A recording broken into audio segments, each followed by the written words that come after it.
We are live, and now we're going to be sideways live, upside down live. Okay, now we're right side up live. All right, we're live. Don't say any horribly awful things. Don't be yourself. Look at that, though. Alas. Two people are in here already. Holy cow. It says two, but I think it means 2,000. I think the number clicks. All 1,000 rated viewers. Yeah, these are all 1,000 rated viewers. 4 people. Hello. 3 people down to 3. We're down from 4,000 to 3,000. You know what's a drag? Is that like you can't see anything out the windows. I wonder if you get close. Darn it. Yeah, you can get closer. Will that actually look better? Hold on. Let's see something. Can you guys see this? Look at that. How wild is that? Did we figure out what water? Yeah, let me, what? Did we figure out what water that is? Let me try to I'm going to adjust. Hold on. I'm adjusting my studio, my fancy studio that it might look like a bed and breakfast. But this is actually a high quality production studio. And this chair is, let's see, hold on. We're going to make this work. Oh, it's only one person. 11 people. I thought it said 1. I thought I'd lost everybody. How about this? That's better. Hey, what's up? The man, the myth, the legend. Hello, Buzz Swan. Hello, LinkedIn. We got someone on LinkedIn. That's good. LinkedIn is amazing because professional. Yeah, look at you. Still can't see out the window. Look at you guys can't even see. Like, I got the best view here. Look at that. Except it only. No, it'll have to do. Hello, Simon Loof. Hello. I'm so happy to watch you live in Skellefteå. You inspired me to be a better disc golfer. Thank you for telling me that. I am trying so hard to inspire everybody to be better humans. And by better humans, that sounds so self-righteous. What I mean is to be better at life, because like being successful and happy and having good relationships and making choices that lead to happiness, not sadness. I guess that's the ocean. That Atlantic. is it? Okay, so that is the Atlantic Ocean behind us. Well, yeah, we're at the northern tip of Northern Ireland. It is actually Portrush. Tanner, holy cow. What's up, Tanner? That is beautiful. So CTCT, that is constant contact. In case any of you are wondering, the finest of all the email marketing software. I forget what it was called. It's been so long. Tanner, are you still with Constant Contact? Because I still use, remember we get that free account for life? That is still, I'm driving all of my email business. I'm not a hypocrite. Everything I told people to do, I do also. Another LinkedIn user, what's up? Hi, great to see you too. This whole being on LinkedIn thing is cool. Who's the other? I see Tanner, but who's the other LinkedIn user? Long gone. Yeah, I think it's one of those jobs. It's a temporary thing. Yeah, so hey, everybody. So here's the deal.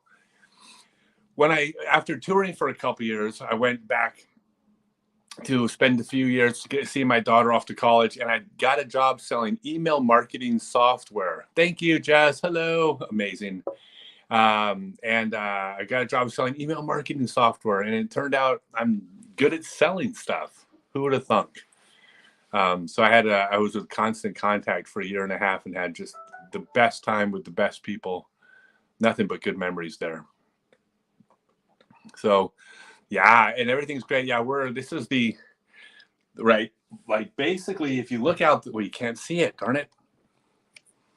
But that right there, if you got in that water and you started swimming, you would meet Santa Claus. Well, you'd probably be eaten by a polar bear along the way. But if you were able to dodge the polar bears, Mario style, it would end with you chilling with Nicholas, Saint Nick. I was trying to come up with some like rapper name for him, like Nicky D or Nikius. Nikius, but spelled wrong. Hey, so what is everybody up to? The UK trip. Oh my God. Well, I'm still in the UK. I've been here for 30 days.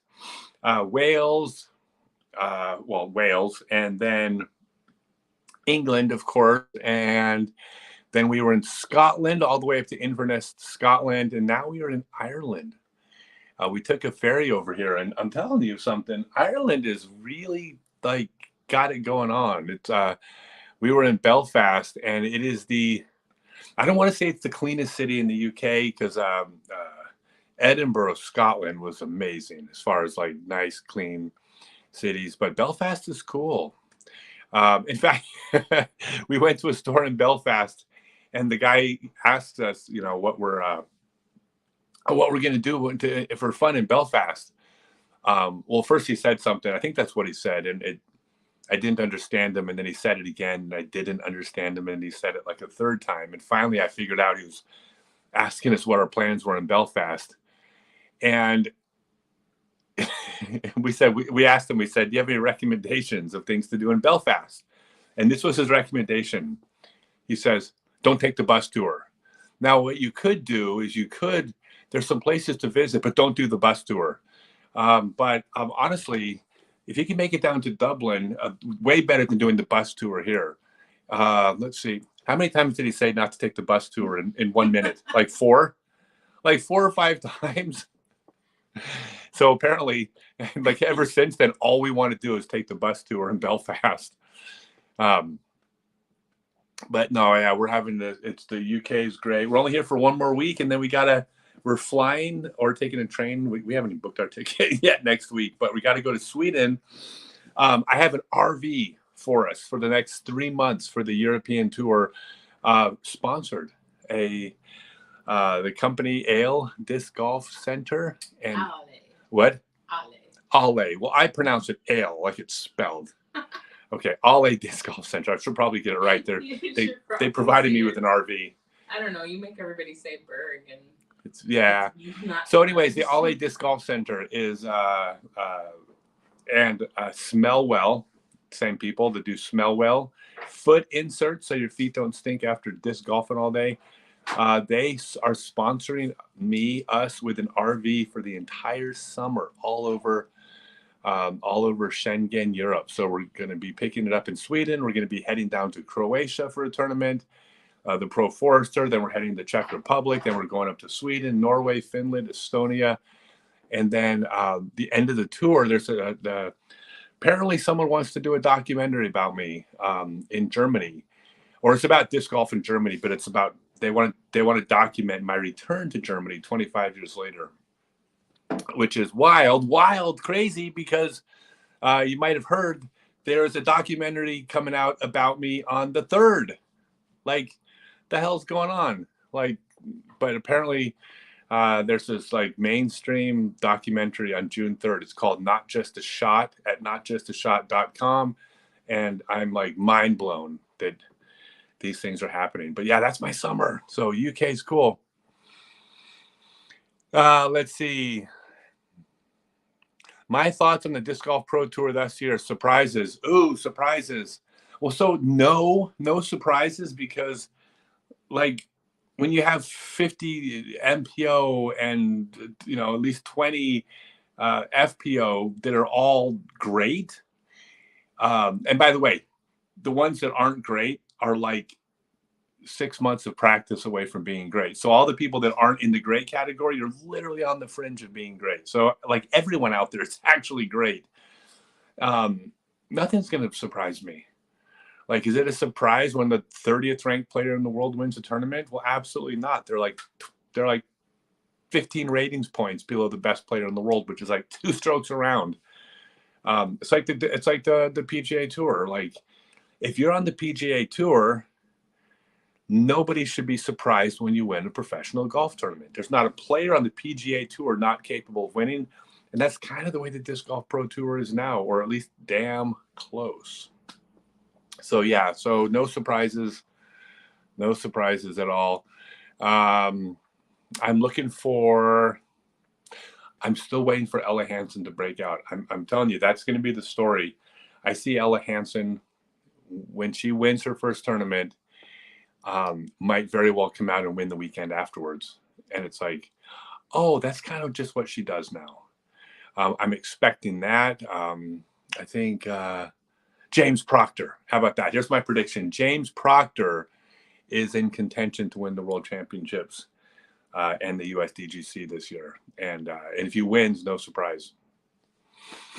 Can you tilt that down a little bit? Tilt it down? Eating the boxes on the screen. Okay. Yeah. All right. You should be eating cabbage. Eat stuffed cabbage when you get to Croatia. Okay. So I'm going to, should I piss everybody off, tell them what we ate in Japan? I'm going to lose like 10% of my audience if I do. Tell them the curious ones can message you. No, because it's going to get out. I should just tell them. Okay, I'm going to tell you all. I'm going to break it to you. I wouldn't have broken it on any other place, but you guys are my people. Please don't post, share this to social media. I will make people hate me when I say this. But when we're in countries, whatever country we're in, we eat the food in that country. Like, we're going to eat what the locals eat always. And I honestly, I don't care if like when I was in Cambodia, if they had served spiders, I would have eaten spiders. I don't know if I would have liked them, but I would have eaten them if that's what the delicacy was in that village. So, okay, I'm going to piss people off here. Okay. I want to say trigger warning. All right, get out your coloring books, millennials. I'm going to trigger you. No, so when we were in Japan, we ate raw horse meat. Like as in like raw Mr. horse. Ed. As in Mr. Ed. And then we ate raw horse liver. And we ate, ready for this one? Raw chicken. And it's a very, I think you have to have a special license because basically the way it works is you have a chicken that was, I don't know, what do chickens do? They play tic-tac-toe at carnivals. So you have a chicken playing tic-tac-toe at a carnival like 5 minutes before. And there's this process where you actually have to, you kill the chicken with utensils that don't touch anything else. They've been sterilized. And then the chicken goes to a plate and it doesn't get processed or stored and it does nothing else. I mean, it's just really specific process. And then they bring it to your table and you eat it raw. That was the hardest thing because, like, in our culture, it's such a big deal. It's just, oh my God, yeah. Like, that's the hardest part. Actually, the chicken, to be honest, it tasted fine. I didn't really care for the horse. It was okay, but it wasn't, I wouldn't order it again. But the chicken it tasted okay, but just mentally, like you're eating raw chicken. Like you're not supposed to eat raw chicken. You get told that when you're like 3 years old. I'm not going to say we ate raw whale because that would really piss people off. So let's just say that we had bacon. we had bacon. The thing about the horse, though, is that it's a holdover. It's a holdover from like mad cow disease, and they didn't have a source of protein in a land mammal. So here's the thing we're going to eat. Right? Y'all ready to freak out? So I didn't know this existed. And by the way, any fans of Star Trek The Next Generation, I think it's called like Maw or something like that the Klingons ate, or Gra. But basically, apparently, if you have a live octopus, it can feed 8. And not only that, and there's videos of this. You can go look this up on YouTube. There's videos of the tentacle on the plate still moving. And we weren't aware of that until after we left. It's more of a South Korean thing, but apparently they do it in Japan too. So next time we're in Japan or South Korea, we're going to eat octopus tentacles that are still moving. You know, your Klingon accent. It's called Gah! Okay, yeah, James Kramer. Is that what it was? It's a lot better than your Scottish accent. What is my Klingon accent? Yeah, I don't have, by the way, been in Ireland for 3 days. Can't find Lucky Charms anywhere. I mean, I'm literally like, I want to eat the national dish of Ireland and there's no Lucky Charms to be found. Yeah, it's called Gah. But Oh, here's the worst part. I don't know if this is an urban legend or not, but this is what I've read. What they say is because the tentacle, it's just the nerve impulses are still making it wiggle. It still actually like has electrical signals going through the nerves. But apparently the same thing happens to the suckers that they'll, you know, well, they're called suckers. They suck. And what the thing I read says is you have to chew them up really well, or else when they're going down your throat, the suckers will grab onto your throat. So apparently we have to chew it really well. Like if you're chewing it and you don't like it, you can't just like swallow it, because then the suckers will grab your throat. Which makes it so much more exciting for me to eat. I'm like really excited. Oh, I know you are excited about it. Yeah, I know. Well, but by the way, I mean, I eat raw octopus all the time. It's called taco and sushi, right? So it's like the flavor is not going to be bad. It's just that when you order taco, it's a new sensation of like something it's moving in your mouth, and that's like when you eat something, it's supposed to like stay still. Pale Stale Mail says haggis. Yeah, we tried haggis. The haggis is not even that weird. It's just it's just like chicken innards, or no, lamb innards. Lamb innards, heart, liver, and kidney innards minced with like onions and peppers and salt. The worst part about haggis is how greasy it is. It's just it's really really greasy. Mexican chorizo is like really super greasy. It kind of it's kind of like chorizo. It's like that. It's like chorizo for white people. Like it's the white person version of chorizo. It's just minced, greasy. Yeah. Like anything you put it on kind of tastes like haggis, but they give it to you for breakfast. Yeah. It's for breakfast. Would I eat it again? I would eat all of it again if it was served. So when I'm in another country, like if I'm out with people, if they serve something, I'm going to eat whatever they serve without question. In fact, I'm going to tell you all a funny story. But would I order like the raw, any of that raw food? No, just because I didn't like it as much as other stuff. I would 100%. Yeah, you would do it 100%. Oh, by the way, should we explain how we ate the raw horse meat? The reason why? Sure. Because the waitress that was serving us was so freaking cute. I said, what do you like? What do you recommend? And she told me, and she's like, oh, it's called tartare. It's all raw horse meat. And she was so cute, I couldn't tell her no. It's a terrible thing to say, right? Fair though. But it's true. But it's true, right? Yeah. I was like, I was mesmerized. It's like she could have like served me like my napkin. I would have been like,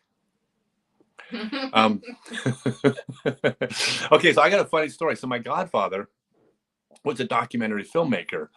He worked for the Franciscans, and what he would do is he would do all these fundraising documentaries about all the work the Franciscans were doing in Central America and South America.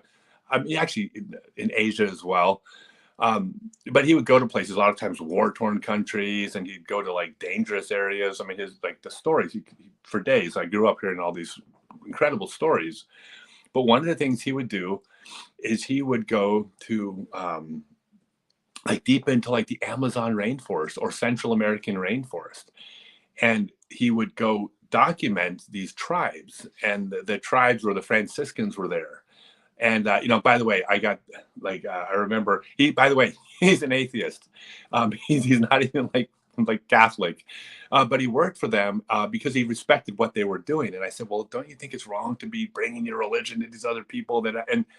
And what he explained to me, this has nothing to do with anything, but he says, you don't understand. He says the world is closing in on these people, and they're done for if there isn't some connection to the world. He's like, their culture's gone. Like it's just a matter of time. But the Franciscans are easing them into this new world. And he was an atheist who believed in what the Franciscans did. But anyways, so he's telling me these stories, and some of the stories involved like hiking for multiple days through the Amazon rainforest with a guide who apparently knew where they were going, and they would sleep in the rainforest with all the bugs and the bullet ants and the mosquitoes. And he'd get back to these tribes that just got discovered like 10 or 20 years ago. And the biggest thing he said, the number one rule, is you don't insult the chief. You don't insult the culture or the chief, because this is the real deal. Documentary film crews on multiple occasions have gone to document these tribes, and they don't come back. And then when they send people in to find the documentary filmmakers, they just find them like stuck to trees with arrows through them. Like it's the real deal. He says you don't insult them. And he said one of the things is you always eat what they offer you, which are always going to be delicacies because they're trying to make the newcomers feel welcome. And the delicacies are like, oh, they're like live spiders, live bugs, live this, live that, you know, eating a piece of a tortoise that was still alive. And yeah, he told me all these stories were incredible. That has nothing to do with Frisbee golf. I'm sorry. But I just, I remember I've always taken that like when you're in someone else's culture, you eat what they give you, and then you smile, say okay. I don't know about the live spiders; that could be really difficult. But apparently, it must have something to do with he was a disc golfer, so there's your my godfather. Yeah, he wasn't a disc golfer. He wasn't. No, he never played. Oh, it's Tony, not Rick. Yeah, you're thinking of Rick Schaefer. Okay. Yeah, no, this is Tony. My confusion. Hello, Tommy. Hello from Finland. Hello. At 13 years old, you won an A tier in the MA2 division a few weeks ago. That's amazing. MA2, that's like super high level too. Because like, okay, first off, congratulations. That's amazing. At 13 years old, MA2 is really, really good. Like you're on pace to, like you're right on pace to be very, very good. Here's the thing about, I'm gonna dispel a myth for all of you about ratings, because I am, by the way, a big fan of ratings and what ratings mean. I mean, it's based on score, and they do a really good job. But here's the myth: people don't believe that 900 rating is that good, right? Which is like MA2 is somewhere in the like low 900s, somewhere in there, right? And if you're 900 rated, you are in the top 1% or better of players in the world. Like, how the hell could you be in the top 1% of this like 15 million person demographic and not be considered one of the best in the world? I mean, 900 rated is super, super, super, super high level. So to win a tournament in MA2 is not, oh, well, it's only MA2. It's like, no, it's really good. And to do it at 13, yeah, please don't beat me for a couple years. Like, I'm already gotten used to 15-year-olds beating me, but I don't think I can handle a 14-year-old beating me. So I'm fine with 15. So don't get really good until you're 15, please. Or just if you do, stay in the U.S. Don't compete against me. I don't want to lose to any. I mean, it used to be like, oh my God, I can't believe I lost to an 18-year-old, 17-year-old, 16 years old. You know, you're going to go down the list. Next thing you know, I can't believe, oh, wow, Gannon is really, really good. Oh my God. Cole Dahlman is pretty good. Final round 980 at 13 years old. Jesus Christ. That is so good. I'm super happy for you, man. Just keep whatever you're doing, keep doing it. Don't stop learning. Always be willing to keep learning, because the minute you think you have it figured out, you will stop getting better the day you've got this game figured out. So every time you know, no matter how good you do, keep thinking that's good, but where can I like plug holes in my game? By the way, Hades, where are you located? Let me know. Okay, then you were supposed to go to Japan with me in 1992. Is this? Wait, Silmar disc golfer?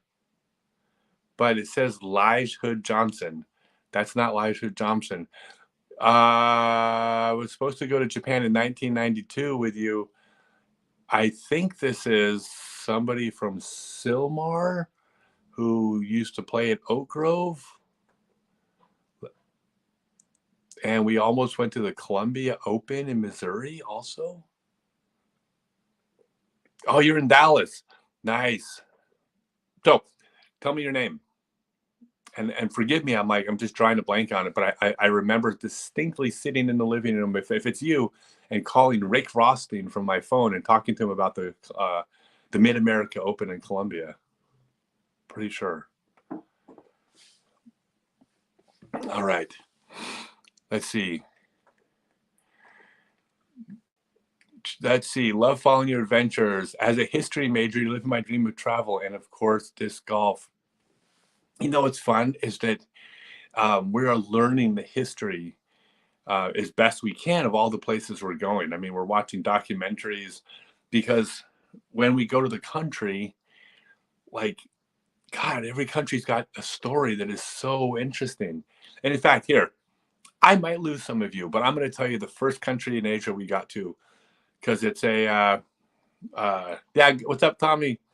Uh, so I'm going to tell you like a story. This is how like amazing this, uh, like the history of some of these countries are. So just give you one example. So we go to Singapore, and Singapore is its own country. The whole country is it's a city state, right? So the city of Singapore encompasses the whole country. It's tiny, but it's the center of the financial center of all of Southeast Asia. It is, I think, the third richest country per capita in the world, and it's been number one recently. But anyways, here's the short story for Singapore. It's fascinating. Singapore used to be part of Malaysia. At the time, Malaysia was a third world country, which means it was poor and it was struggling. And Singapore was so bad that Malaysia kicked Singapore out and said, we don't want you to be part of Malaysia. Now, Singapore was so poor that they were hurt by not getting the support that they were receiving, financial and other ways, from Malaysia. But Malaysia was a third world country which offered almost nothing. But that's how poor Singapore was. Singapore was opium dens, and it was pirates, and it was crime and murder and syphilis, and like apparently it was like this horrible place. So the person comes into power in Singapore, and all he wants to do is he just wants to get back to Malaysia. He wants to be part of Malaysia again. That's his dream, to reunite with the fatherland, or for whatever. So, anyways, he succeeds. They become part of Malaysia again. And then the following year, there's an election in Malaysia, and the person that wins under the platform of, don't worry, everybody, if you elect me, I'll get rid of Singapore, because of how bad Singapore was. And he gets elected and kicks Singapore out again, never to be part of it. So now this guy's sitting here, he's in charge of Singapore. It's not even good enough to be part of a third world country. And he says, well, there's another option. Why don't we turn Singapore into the most productive country in all of Southeast Asia? So basically, he does two things. Number one, he creates all these tax situations and import and export and all the different embargo costs, that whatever the economics necessary to make it a financial hub. And then he also goes in this authoritarian rule and basically says, all right, we're going to just kill all the people that imprison or kill all the people that are doing things that are making Singapore bad. And he goes in there and he steamrolls through it and got rid of all the bad people. Also probably got rid of a lot of good people that got swept up with the bad people. It was pretty indiscriminate. But he built Singapore into what it is, right? That's only 2 generations ago. So here's this weird thing that's happening right now in Singapore, because it's still authoritarian ruled. There's no crime. It's not like crime doesn't exist in Singapore. It's affluent, everybody's crushing, but it lacks some of the freedoms because of the authoritarian rule. So there's a conflict going on right now, because all the young people are like, this is not as free as it is in Western Europe, and we can't, like, this is horrible. We don't have freedoms that they have in other places. But all the old people, there are people who were alive when Singapore was horrific, who were like, no, you have no idea. This is absolutely amazing. You have no idea where we came from. So the younger people don't understand what it used to be like. And the older people are like, no, we can accept a couple extra rules and, strict, government, because of the fact that I remember what it used to be like. Anyways, that's this like cultural thing happening in Singapore. Anyway, it's like, that's cool, right? Sorry, I hope I didn't bore anybody with that story, but like when we're traveling, that's what we're doing. We're learning about these countries, and every country's got this fascinating story. By the quick aside, Malaysia is no longer a developing third world country. They're not even developing. Malaysia is basically stepping into first world as well. So it's amazing. All right, sorry.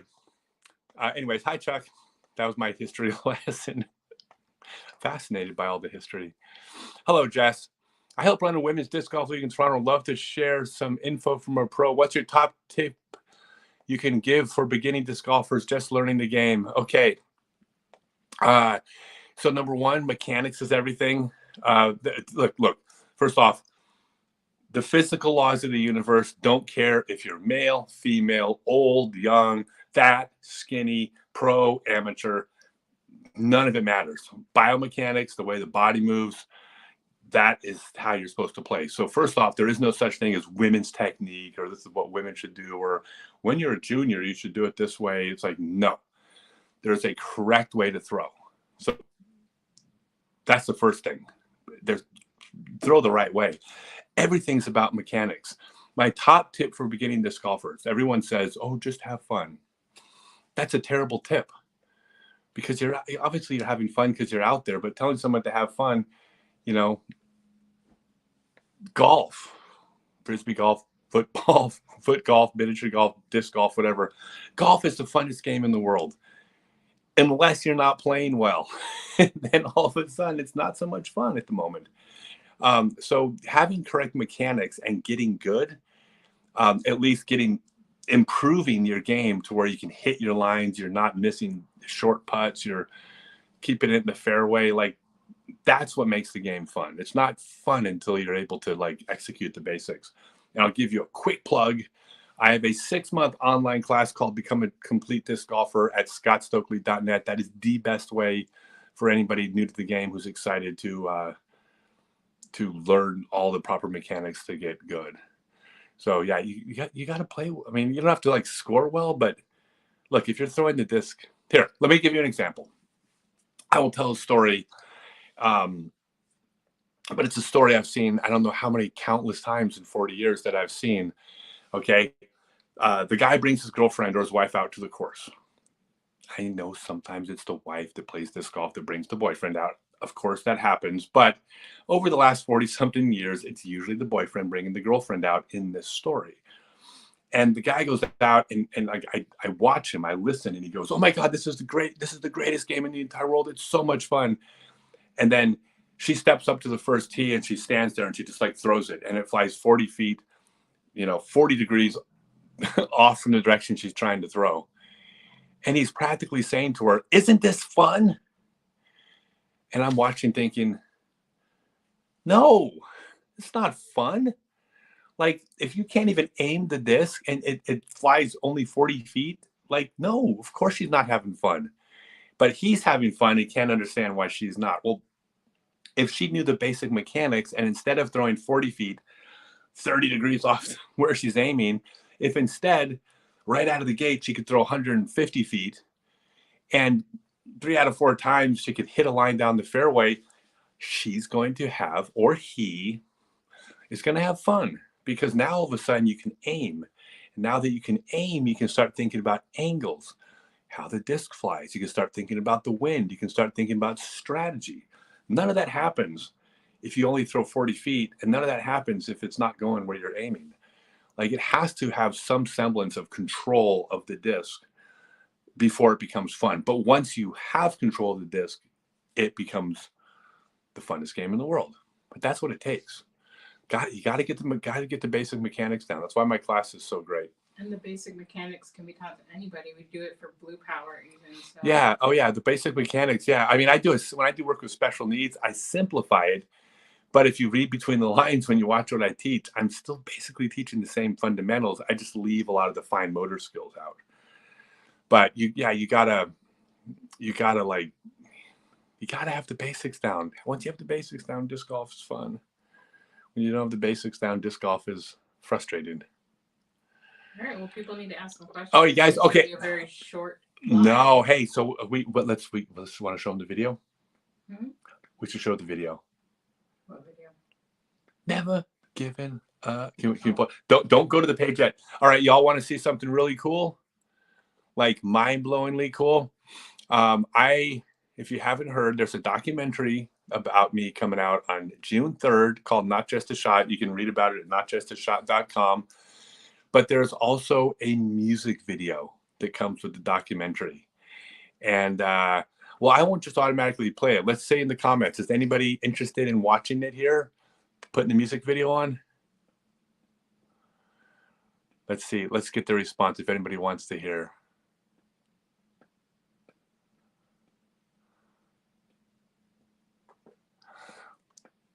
We got Rob Tuck. Jess Farrow says, heck yeah. Heck yeah. Okay. All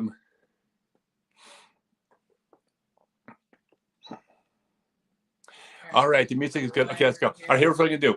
I'm going to do, okay, so here's, look, I'm going to make a request before I play this video. I'm showing it here, that's everyone watching it here. The video is not going to get the views that it should get on their channel. The people, it's John Jay and Devious that are the artists, but it's Cut Roll Disc Golf, where you can find it. Please, if you think this video is cool, I happen to think it's the best music video ever in disc golf, in my opinion. There's other good videos out there that are also great, but I love this. When you watch this video, please go to Cut Roll Productions and share that video to your social media and tell everybody and show people a league, because these guys deserve some attention, and they're smaller, so they're not getting a lot of views right now because just debuted yesterday. But let's go over there. We will go watch it, and then we'll come back here in just like 3 minutes.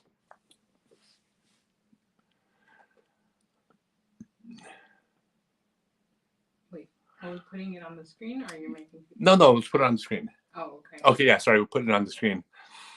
I have my admin, my paid admin that I drag around all over the world with me. You don't pay me. I don't. Oh, that's right. Well, I don't pay you. I paid you, and you ate pork chops tonight. That's pay. That's pay. Let's see how well you do without pork chops, and then we'll have to eat. All right, so here we go. So this is the slave driver. I am a slave driver. Hold on, she's pulling up the video right now. Y'all, if you haven't seen this, oh my God, this is so incredible. You aren't going to believe how good this is. Cut Roll Disc Golf. All right, I got to see how this is going to. Oh, okay, hold on. Don't anybody go. Like if it flips the screen on me, don't freak out. Yeah. I'm not sure which way it's going to go. Okay. Yeah, here we go. Oh, okay. We can do it this way. Can we make it where I'm smaller and the video's bigger? Okay, there we go. All right, we're gonna play the video, everybody. You ready? Have your minds blown? And I'm not gonna talk during it, so you can actually listen to it. But you guys can text. You guys can post comments if you like it. All right, hit it.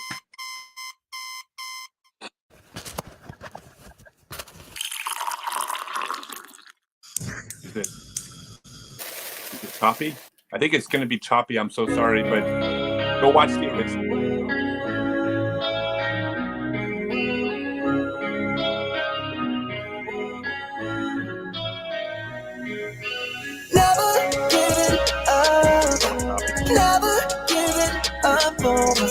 Stokely gon' make it if he wants to.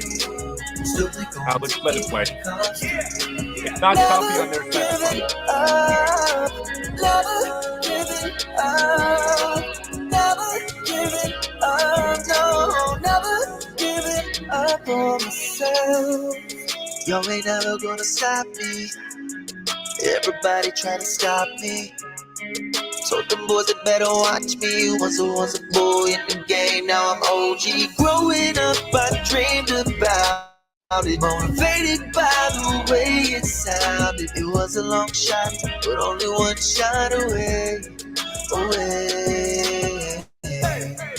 I could hear a voice inside of me. Now it never was it gonna be. Got nowhere else to cut through. No, this is my shot.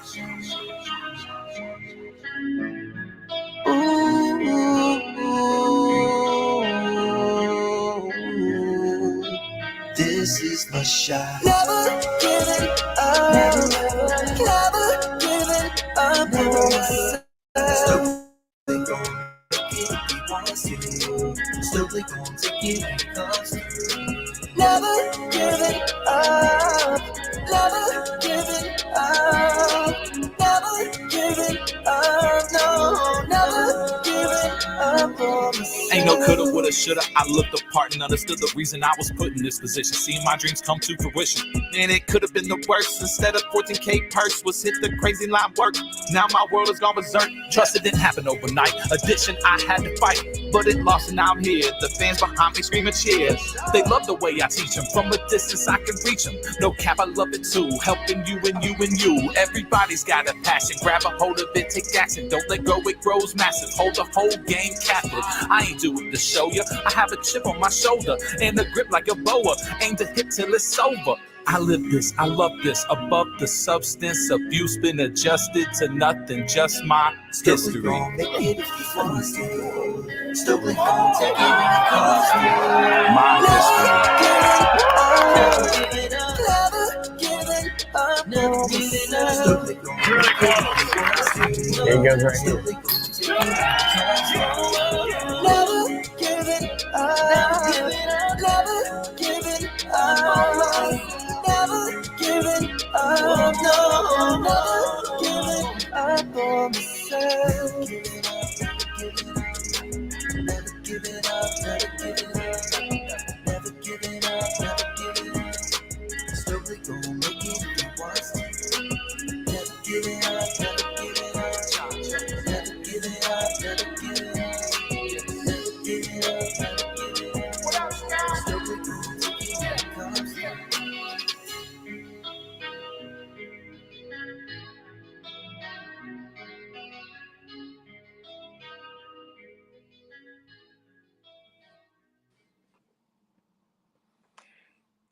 Is that crazy? I'm telling you, like, my world has gone crazy the past year. It's been insane. Like 2 years. It's been wild. So remember, these guys play. Yes, they are avid disc golfers. They're actually in my online disc golf class right now. I told them they could get in for free. I was like so blown away at this video. But yeah, that's from the documentary, Not Just a Shot. Yeah, look, go watch the video, Cut Roll Disc Golf, and then please share it to your social media. There's nothing in this for me. Like, I'm not getting paid off their their ad revenue, or like, I just want them to get the recognition they deserve, because they did something incredible. It's unbelievable what these guys did. And I just, please promote them, share. Yeah, it is my favorite song. It used to be Rainbow Connection by Kermit the Frog. Am I the young boy in the video? Absolutely, that's me. That was a tournament, the team tournament in Morley Field in 1984. I wrote about it in my book. And then the pictures after that were from the World Championships in Helsingborg, Sweden in 1985 that I was in. I also wrote about in my book, Scott Stokely, Growing Up Disc Golf. That also means I'm old. I'm talking about, oh yeah, that tournament I played in 1984. Before everybody was born. Yeah, nobody here was even alive in 1984, and I was already playing tournaments. So it happens when you become elderly. But I don't know, I'm still younger than everyone else my own age that I know of. So does anybody have any questions about, yeah, that was Hit Disc Golf, Post Disc Golf Express. That's Targo. Remember Targo? Oh, that was Targo? Oh, yeah, that's right. Oh, yeah, from Finland. Estonia. We'll see you in From Estonia. Yeah, we'll see you in Estonia. What up? I was born in 1984. It's just so weird to think disc golf existed back then. I know. I hate everybody born after 1984. No offense, everybody. By the way, that's like in the book of how to lose your audience. Just tell them all that you hate them. I hate everybody younger than me. Yeah. Yeah, I hate everybody. All of you who are younger than me, I absolutely hate you with every ounce of ooze in my soul. Please sign up for my 6-month online class and download the documentary. But I still hate you because you're young. No, you know what I hate? I don't hate young people. I resent young people who are squandering their youth, because like I would give every single thing I owned. Like, I would trade in Adriana to be 3 years younger even. Would 3 years, 2 years, 3? What are you worth? 3 years? I'm at least 10. Okay, I would trade in Adriana to be 10 years younger, and I would trade in everything else I own to be 6 months younger. And then when I see if you're young and you're wasting it. Oh my God, who's the kid? The 13-year-old kid who just shot the 980 round. if you love disc golf, if you still love disc golf when you're 15, 16, 17, 18 years old, don't let anybody tell you that something else like is more important to you. Like if this is what you love, go live life and just go after the things that you want in life. The other things people tell you you're supposed to look for in life, that like they'll be waiting for you. College will be there. If you want to get married for some reason at some point, like that's waiting for you. You want kids, you can have kids later. Like do this thing when you're young. Just do all this stuff. Do all the stuff you want to do when you're young, because you're like I promise you, when you're 53 years old, you'll be like, damn, that was great. And by the way, I did most of these things when I was young, and there's not a single thing I did that I regret. I do not regret anything grown up that I didn't do because I was playing Frisbee. So I'm not a hypocrite.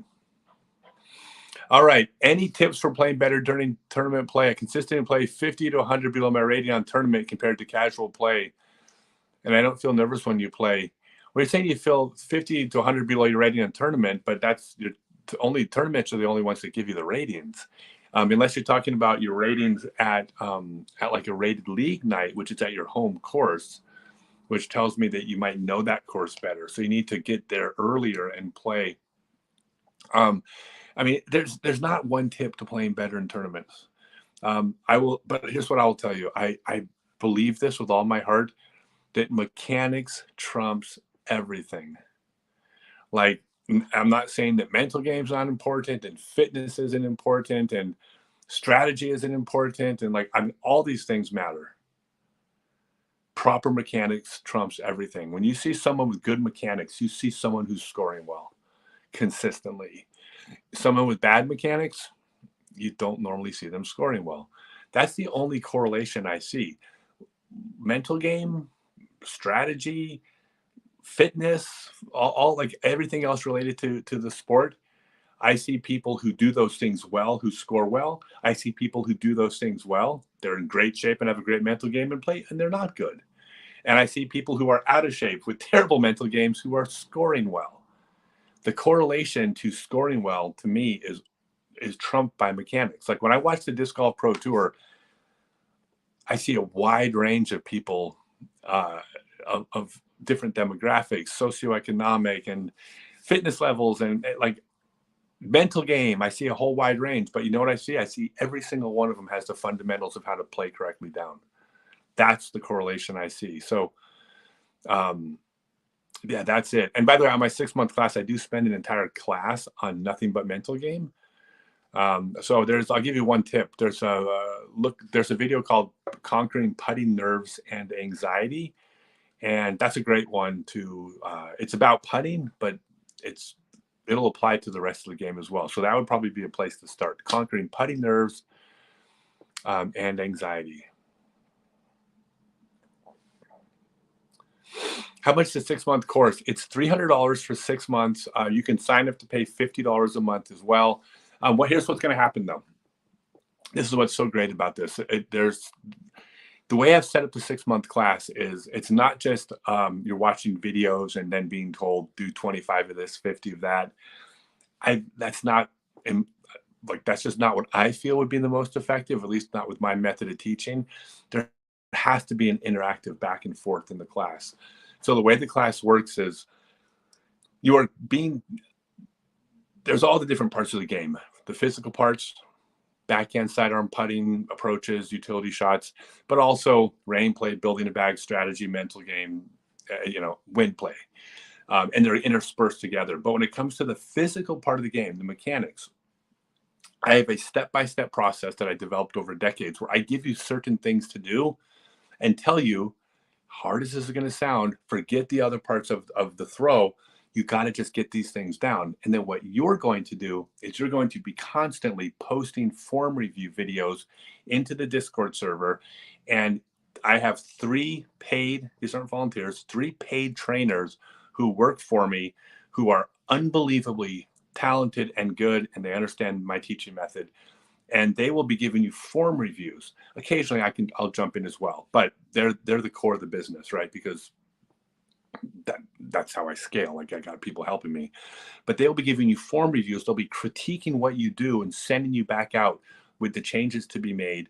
And if you can't successfully make those changes, they have ways that I've taught, but they've learned ways to then get you to do the things.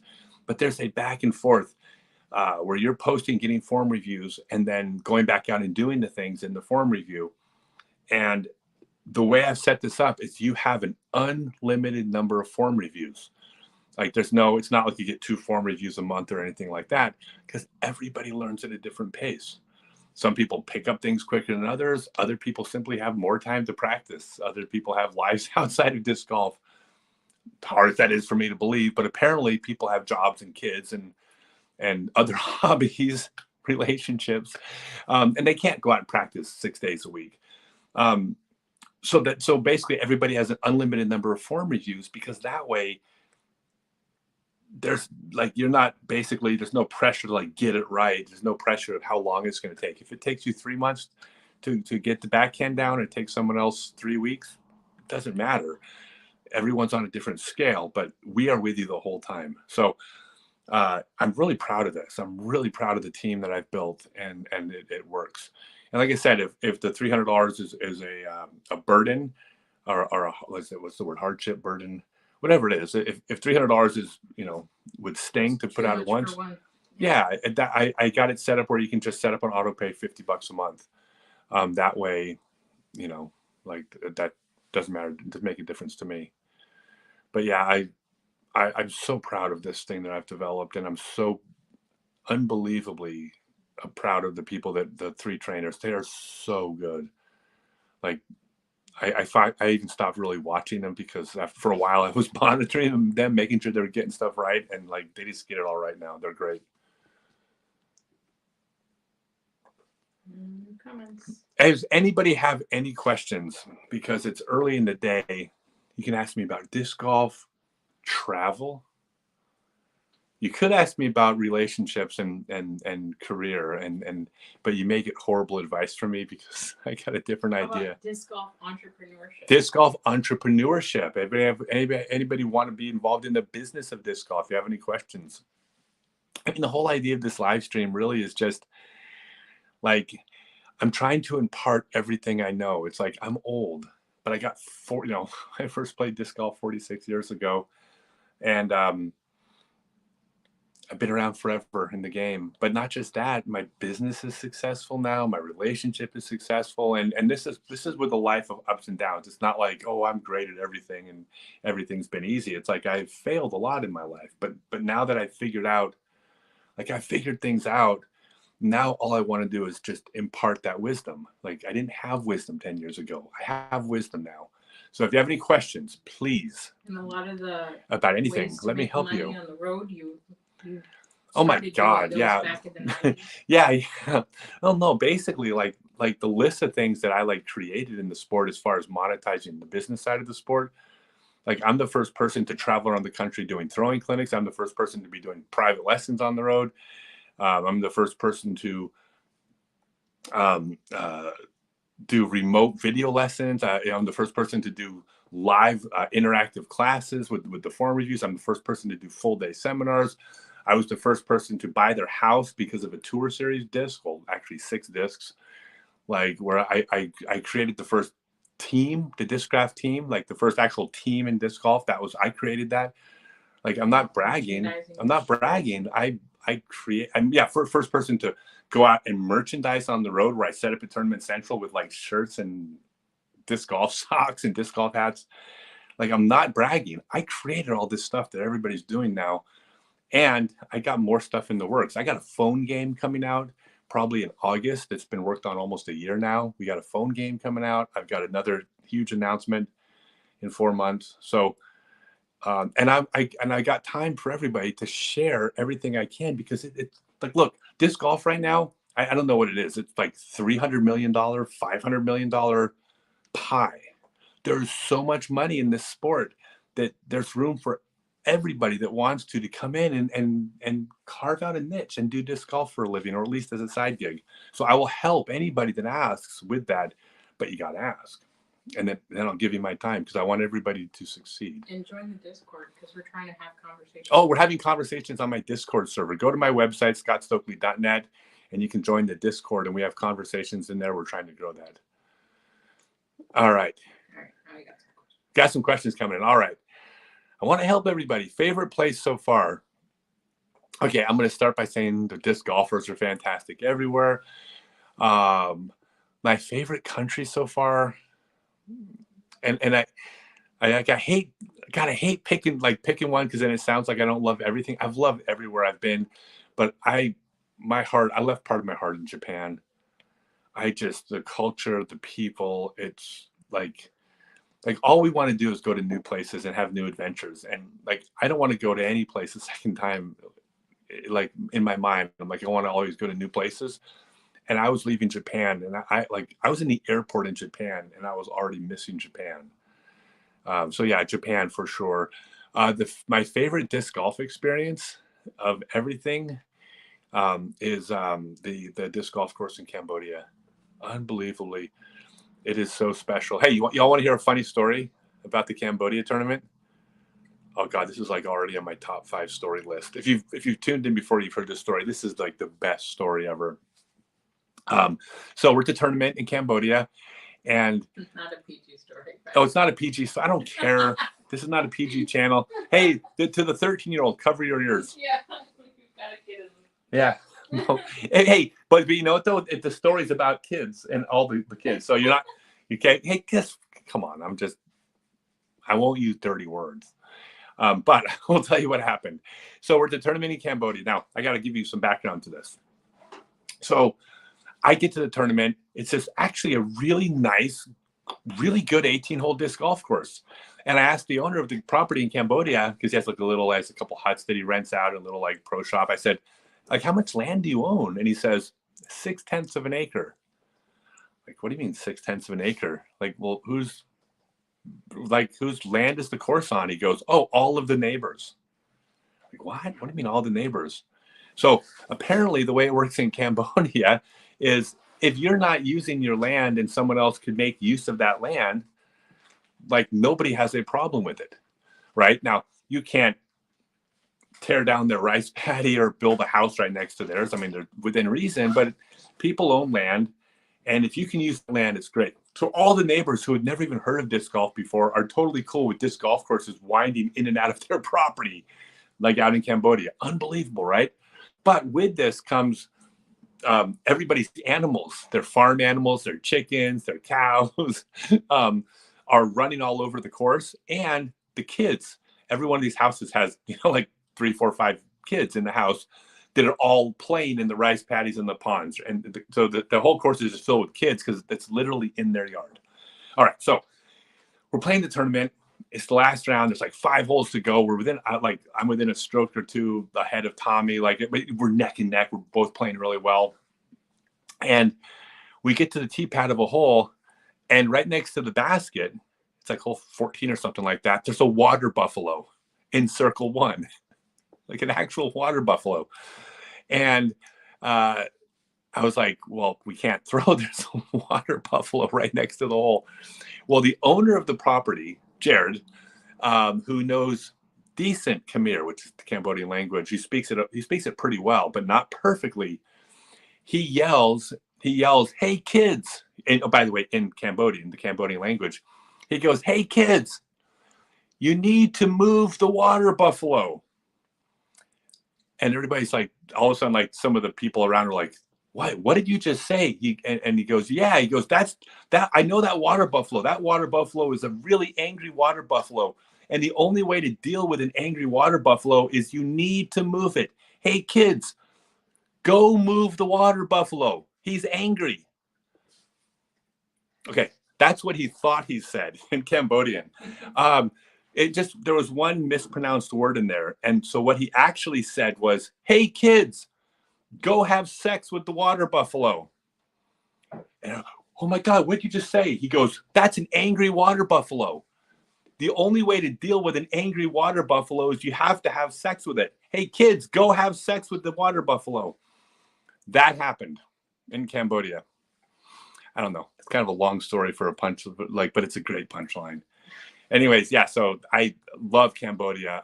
If you go to Cambodia, it's right next to Angkor, the largest religious structure ever built in the history of the human race. It's unbelievable in Siem Reap, and you can stay on the course in Cambodia, and The bungalows are the really bungalows awesome. are amazing. Mhm. So yeah, so Japan's my favorite country, but I love the food in Malaysia. That's the best food.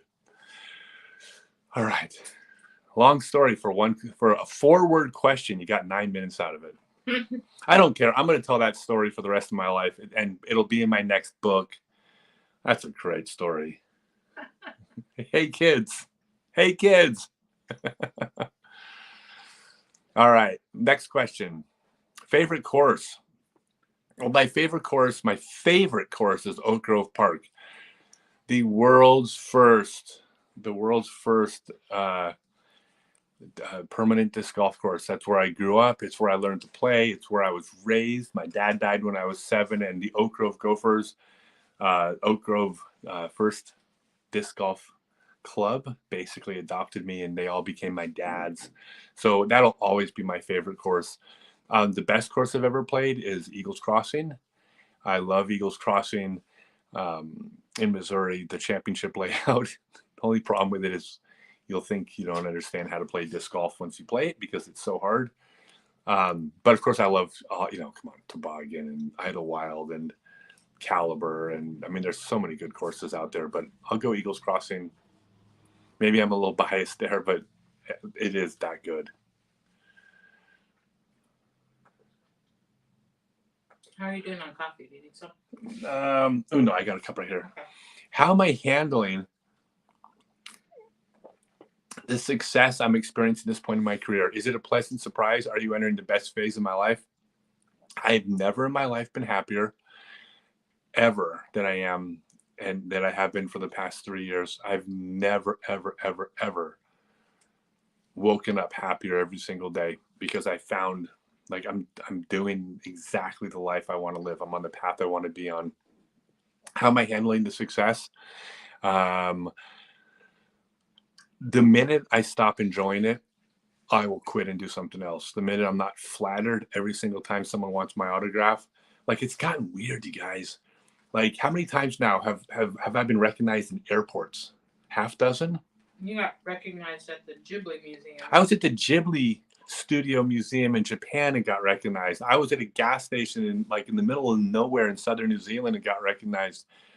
Like it's happening. I mean, I get chased out of grocery stores now. Like by the person bagging groceries comes running out, Mr. Stokely. They want me to sign their disc, and I love it because I played in obscurity for so long, and now I'm getting to enjoy. This.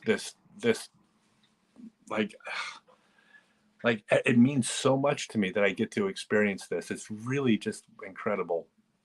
But it's the perfect level of celebrity because I think being a real celebrity would be a nightmare.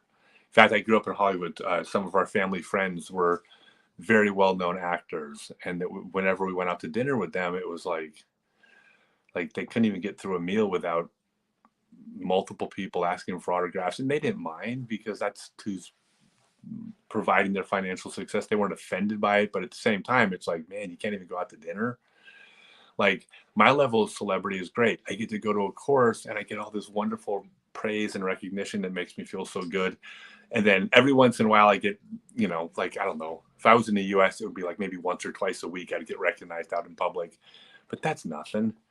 It's fun. It's the perfect level, but most of the time I get to just be me and I don't have to do it. Yeah, I love every second of it. And then not being broke. I'm not poor. I'm a not poor disc golfer. I've been a poor disc golfer for decades of my life, and now I'm traveling around and I'm not poor. Until 3 years ago. Yeah, until 3 years ago. Oh, by the way, yeah. I mean, like when I'm not exaggerating when I say this, because like we're doing really well right now. Like I am comfortable. I'm comfortable. I see my financial security. My future is right there. I'm going to be fine. And I'm going to grow old and be okay. As recently as probably 2.5 years ago, maybe 2.5 years ago, remember we pulled into the gas station? Like we pulled into a gas station in the US And I stuck my card in the machine, and it got an error message, and we checked to see. It's like, oh, we have no money. And I'm in a gas station, like middle of Idaho or somewhere. Yeah. Do you remember where it was? I think it was Idaho. It was Idaho, right? Southern Idaho, in the middle of nowhere. I got no money in the bank. That was less than 3 years ago. It makes you appreciate it when you have it. You know, I think if I had a trust fund when I was younger, I don't think I would appreciate doing well now. Yep. So anyways, yeah, it's wild. It's wild. Disc golf, you blew my mind in Thailand, not just by your level, more how happy it makes you, even your bad shots. Just amazing to watch. I've been trying to get there myself. Any tips on how to get that enlightenment? Yeah, so you have no control over the outcome of your throws or your game. Like, all you can do is just throw, and whatever happens, happens. You can't control it. But whether you make a shot or miss a shot, it should not affect your life. Now, I know that's not entirely true. If you're playing disc golf for a living and you're counting on prize money, then not scoring well does affect your ability to pursue your career and provide security and maybe even meals and gas in the tank. So I know that how you play for a very select number of people really does affect their life in that moment. By the way, for those people, I would say you need to create revenue streams outside of prize money and sponsorship. That way you're not dependent on it and you can take that off the table. But other than that, you need to just keep it in perspective. I mean, we're throwing toys in a park. That's all you're doing. That's all I'm doing. I'm throwing toys in a park. When it comes down to it, it's not important. Like how I perform at a Frisbee golf tournament. I always call it Frisbee golf when I want to think of it as a game.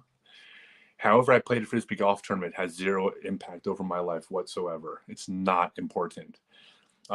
What is important is how I treat people, a message that I can teach people, if I can help people perform better, if I can help people succeed in different areas of life better, that is important.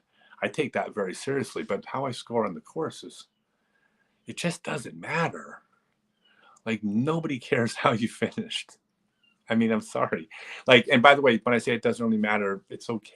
Like, that's not entirely true. I know that's a little hyperbole.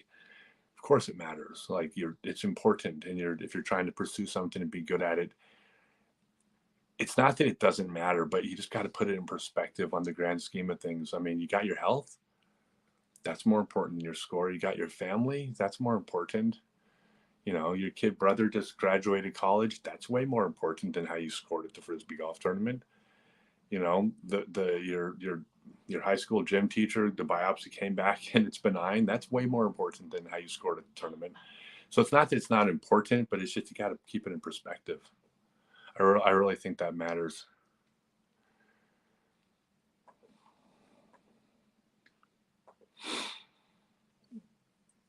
Yes, I got lots of kids in a group. How do I push them to play more? You don't. You don't. My God, have you ever do you remember being a kid? Do you remember being pushed to do something? We're that's usually the worst thing to do. I mean, the more you push, the more they resist. Yeah, you push and they resist. At least I did. No, you got to let people pursue their own levels at their own ability, and then you guide them. You create structure for them. You know, like, I wouldn't push a kid to play more, but if a kid wanted to play more, I would try to provide an avenue for them to be able to play more. I wouldn't push a kid to be good, but if a kid wanted to be good, I would show them a path or guide them towards the resources to become good. But I don't think pushing them is, that might have just been semantics. I don't know if you mean push, but I think that you got to let kids pursue what they're interested in. And like my daughter never was interested in disc golf, and I never ever once wanted her to play. She had other interests, and she found those on her own.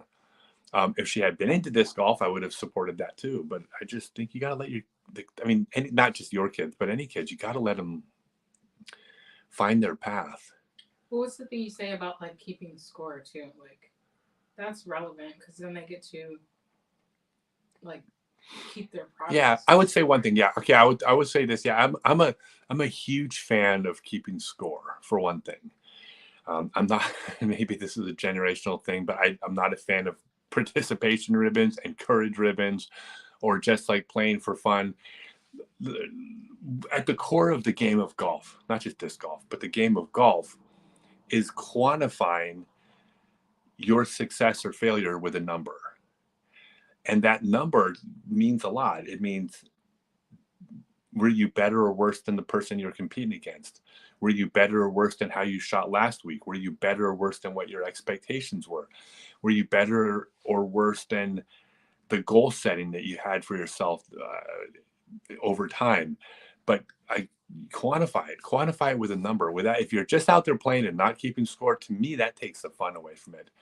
And I don't think, in my opinion, that the kid that scores the worst is like not going to recover from that. I think kids are tougher than they are being bred to be at the moment.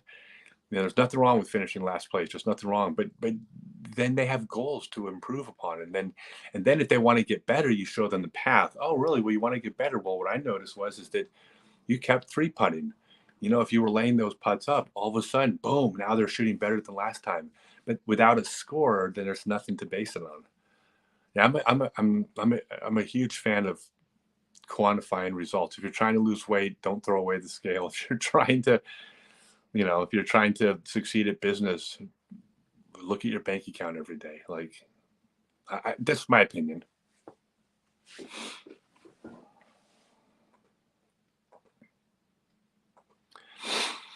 Oh, Scott, any thoughts or stories of Derek Robbins? God, I want to make a joke how he's like the worst person I've ever met, but then I'm afraid if I do that, someone's going to like click off, and that's the last thing I said. Derek Robbins, by the way, first European disc golfer in the Hall of Fame, one of the most pure, nice, good people out there. He's just a saint of a man. And I'll tell you, when I met Derek, this is what Frisbee golf is to me. Frisbee golf, disc golf. Remember, to me, I call it Frisbee golf when I'm thinking about just the fun of the game. And disc golf is the sport where I make my living. We're getting ready for the World Disc Golf Championships in Huntsville, Alabama, and we just finished a round. And there was a tournament in Nashville, which is only like an hour away, but it's in a whole other state, and it's the weekend before the tournament. And we had just met Derek, and I don't believe we even knew his name at this point. And he was at the course, and he had his suitcase and his golf bag. He's like in the parking lot of one of the tournament courses, and we're like, "Oh, you're from England? Cool. We're going to a tournament. You should come with us." And next thing we know, Derek is in the car with us, driving to Nashville. And I think we were driving as we were like, "Oh, by the way, what's your name?"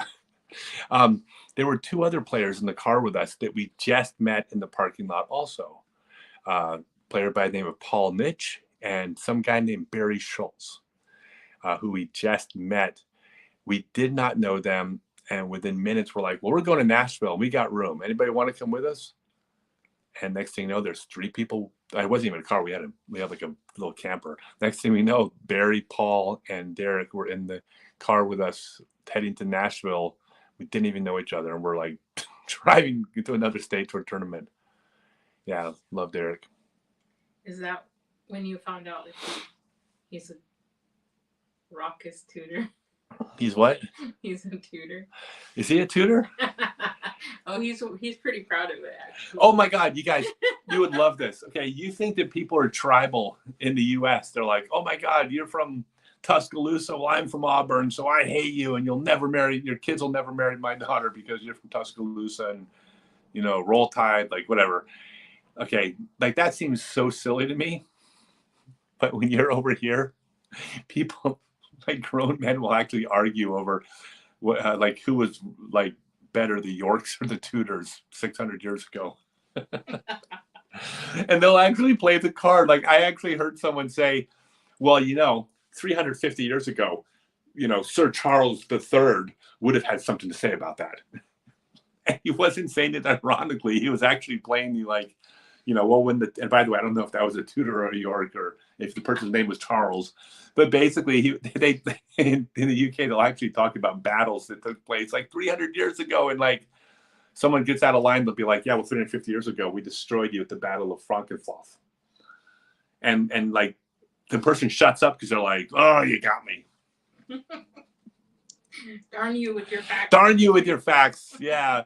But that 120 years later, we came back and anyways. I work with an old pro I've made a play with back in the day, Ken Gill from Michigan. Ken Gill.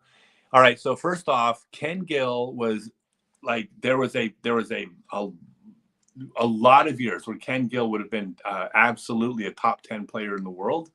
If he tells you that he used to be really, really good, he's actually telling the truth. He was very, very good. Ken is one of those players that was like a regional superstar. Like everybody that, like he would win tournaments all the time in his region, but there was no internet. So there's a lot of regional players that were really good. And we only got together a couple times a year for big tournaments. Like there was the Kansas City Wide Open, there was the World Championships, there was Laurel Springs, maybe the Columbus Open. But there wasn't that many opportunities to get together. And it doesn't matter how good you are when you have a sample size of like 2 tournaments a year, like sometimes you don't get hot at those tournaments. And so it's, like Ken is one of those guys that like, I don't think he got hot at the big tournaments, but he was good enough to, but just there's, a lot of players that were really, really good regionally. Tim Martin was another one. Tim Martin out of Peoria, Illinois was one of the best players to like in the game. I mean, he could have won the world championships. He was great. And he just like, because of work and family, he just never got to break out. And so people haven't heard of him, and it's a shame because he was that good. Daryl Nodlin, never heard of Daryl Nodlin, right? Yeah. Daryl Nodlin was top 10 in the world for a decade or more. No one ever heard of him, but he was great. So yeah, Kenny Gill was fantastic. Everyone that knew Ken knew he was great. Favorite up-and-comer on tour. Oh, I'm going to go. Okay, Cole Redolin.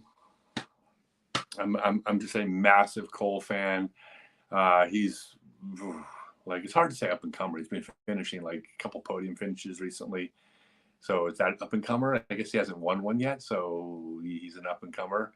But he's like 18. He's an up-and-comer. He's not 18. He's 15 or 16. Okay. He's 16. So I take it back. I hate him because what am I saying? Full circle. I've gone full circle. Never mind. I hate that Cole kid because I hate a 16-year-old that's that much better than me. But Cole, and I've said this before, I'm a big fan of Ella Hansen, Holland. I love Holland Hanley. She's like, I'm a big fan. She's about to win a bunch of big tournaments. And who else is it?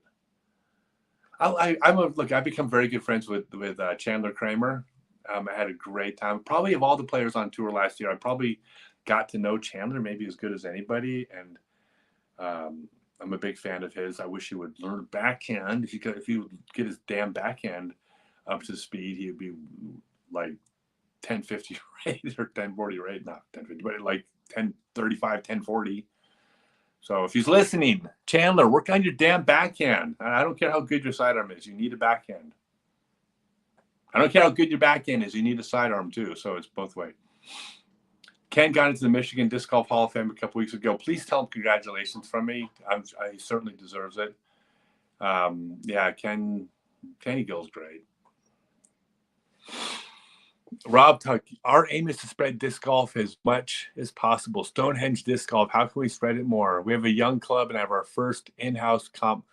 Yeah, so first off, you don't need to reinvent the wheel. Just do what other clubs have been doing. Run events, offer,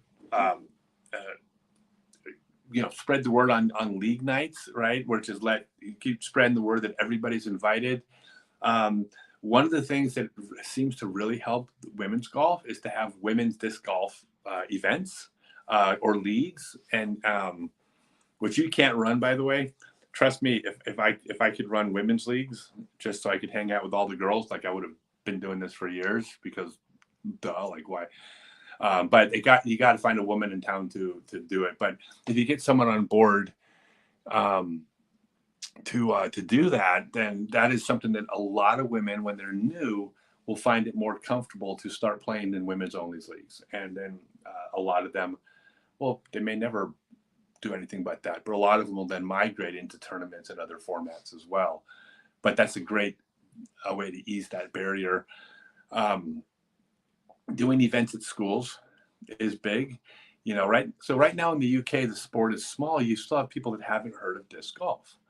That there's a lot of places where that's not the case. So right now it's still about exposure. It's about going to schools and going to different organizations, setting up a basket, showing everybody what the game is, letting them try it, bringing them out and then telling them about the course. And then it's just a numbers game. 10 people try it, 4 people keep playing. And of those 4 people that keep playing, 3 of them bring their friends out. And of those 3 that bring their friends out, 2 of them keep playing and 2 of them bring their friends out. And it's a numbers game. But exposure is everything. That's probably the biggest thing you can do. Get into schools to get the kids playing and women's leagues. And then as far as the guys, I guess I didn't address the rest of the players, the guys. And just encourage people to come out and do things, run events, run free events, tags leagues, doubles nights. The more activities you have going on, the better. And it'll just keep going. I mean, look, we hit critical mass. I mean, the disc golf is going to catch everywhere. The UK is right on the verge of exploding.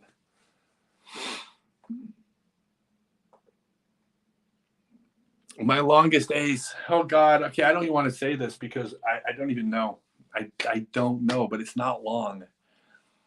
So here's the thing for me. I don't get aces, like hardly ever, because I don't ever practice courses. Like I'm not out at league night. When I'm practicing, I'm working on specific shots. I'm going out and doing drills in the field. I'm working on a certain shot on a course. So I'm never playing the courses. Like where I go out to league night every Tuesday night on a little short course, and almost everybody gets a couple aces a year. I don't ever play those events. When I'm touring, like say the last last year on the Disc Golf Pro Tour, I'm not sure I played a single round of disc golf on a non-tournament course because I only have so many throws in my old man body. Like I'm not going to use up throws at a course where I'm not practicing for the tournament. Well, on the Disc Golf Pro Tour, there's not a lot of aces out there. Like even the par 3s that you can reach, it's like, okay, it's 440 feet through a tunnel. Like I just don't get aces. So the fact that I haven't had a long one is probably more of a statistical coincidence because they're such unlikely events that they're like no hitters in baseball. Like you can have a 2.1 ERA for 10 years and never throw a no hitter because they're kind of like these fluky statistical events. I've never got a long ace, so I don't even know. I did have the highest elevation ace. I got an ace at 12,000 feet in Aspen one year. I think it's 12,000 feet. Have you aced with, well, I can't say all the different shots because that's like a lot. You've aced with the thumber, you've aced with the sidearm. I've aced with all the different throws for sure. I never aced with the grenade. Never with the grenade? No. I think the last ace I got was with a thumber in Koh Samui in Thailand. Yeah, you skipped that off the ground. Yeah, I threw it. I called it and threw it. Yeah, but I never get aces. By the way, here's the other thing too, and this is gonna here's the thing about aces on short courses, is that like forever, like everybody in the sport, like in the 90s when I was playing, had way more aces than me. I mean, everybody had more aces than me because nobody had a sidearm that was touring in the 90s. I was the only one that was throwing 50% of their drive sidearm. But what it meant, I was throwing almost all hyzer shots. And not only was I throwing hyzer shots, but all the holes back then were like 250 feet, 280 feet. So it's like a 250-foot hole. I'm throwing a backhand or a sidearm hyzer. I'm trying to land it like 30 or 40 feet short on my hyzer to skip it up to the basket, which means an ace would have been a disc would have been a shot that hits 10 feet long and then skip 30 feet past. It would have been 40 feet long. Like, I would have had to miss my shot. Well, it would have hit 10 feet long of the basket, and the chains got in the way instead of 40 feet short. In order for me to get an ace with a hyzer, I would have had to miss a 250-foot shot 50 feet longer than I intended to throw, which is like never going to happen. All the players out there that did not have backhand or sidearms, half the time were throwing Anheuser shots with mid-range discs that were flat and stalling. And those shots are going to glide in, and all they had to do was be off by a little bit, and those would go in. So everybody got more aces than me, even though I was scoring better than almost everybody. Disc Golf Express. I'm watching Disc Golf Network, but it's on mute. Listening to you is more interesting. I like the way you think, Disc Golf Express. Have you thought about doing commentary to YouTube, free broadcast live? I think it would be fantastic. Okay, so I appreciate that. So a couple things about commentary. I've been asked about doing commentary before. I haven't been invited to do commentary. I don't want to misrepresent, but people have said, oh, you'd be great doing color commentary. Two things. Number one, I think commentary is really hard. I have so much respect for the people that do it. I think it's harder than people think. I don't think it's one of those things that you just do and go, wow, that was easy. I think it takes a lot of skill. And so even if I could get good at it, I don't think I'd be good at it immediately. I'd have to put my time in. So then the question becomes, do I want to stop playing tournaments and do commentary? Like, I don't know. I've in the last 5 tournaments, I think I've won my last 5 or 6 tournaments out here in Asia and the UK, and I'm shooting like comfortably over 1,020 over my last 5 tournaments. So I feel like I'm still playing at a level where I need to be competing still. Because once this is gone, it's not like I'm going to come back at 63 and start shooting 1,020 again. I think I still got it, and I'm clinging to it because, like, once I lose it, I'm not getting it back. Not in my late 50s or something. Even though I'll give you a prediction, I will be 1,000 rated when I'm 60. I'll tell you that right now. I will be 1,000 rated 60-year-old player. Well, but the longer you use it too, you can hopefully hold off losing it. I can hold off losing it, yeah. But commentary means not playing. Forget that. Thank you I appreciate the kind words, but no, I want to play. I want to compete. I'm going to be a pro Forster in Croatia, seeing if I can beat Paul. So you did that reaction video to one of the old coverage videos. Yeah, I did a reaction video to the 1997 World Championships, and that was really fun. Where I just talked about it. Like you'd be down for doing some of that kind of stuff. Yeah, stuff like that is just fun, watching something and doing a reaction to it. Hey, so by the way, if anybody's listening, I have Rob Tuck had a question, I think. There's questions. There's questions on. Okay. By the way, I'll answer some more questions, but I have a 6-month online class called Become a Complete Disc Golfer. This is how I support this dirty habit of mine, playing disc golf for a living. Well, there's other things as well, but this is a big part of it, my online class. But I don't want you to sign up because you're supporting me. I want you to sign up because this is the best way in disc golf to get good at disc golf. Go to scottstokely.net. You can read all about it. Real quick, unlimited number of professional form reviews when you take the class. No limit to how many times you are given a drill, you work on it, you go back and forth, you post videos, get a professional form review back and forth until you nail this step down. Then you can add the next step, the next layer to the throw. I've got this thing figured out. It works. It works so well. And notjustashot.com, there's a documentary out about me. I didn't make the documentary. I got nothing to do with that, but someone made a documentary, and it's amazing.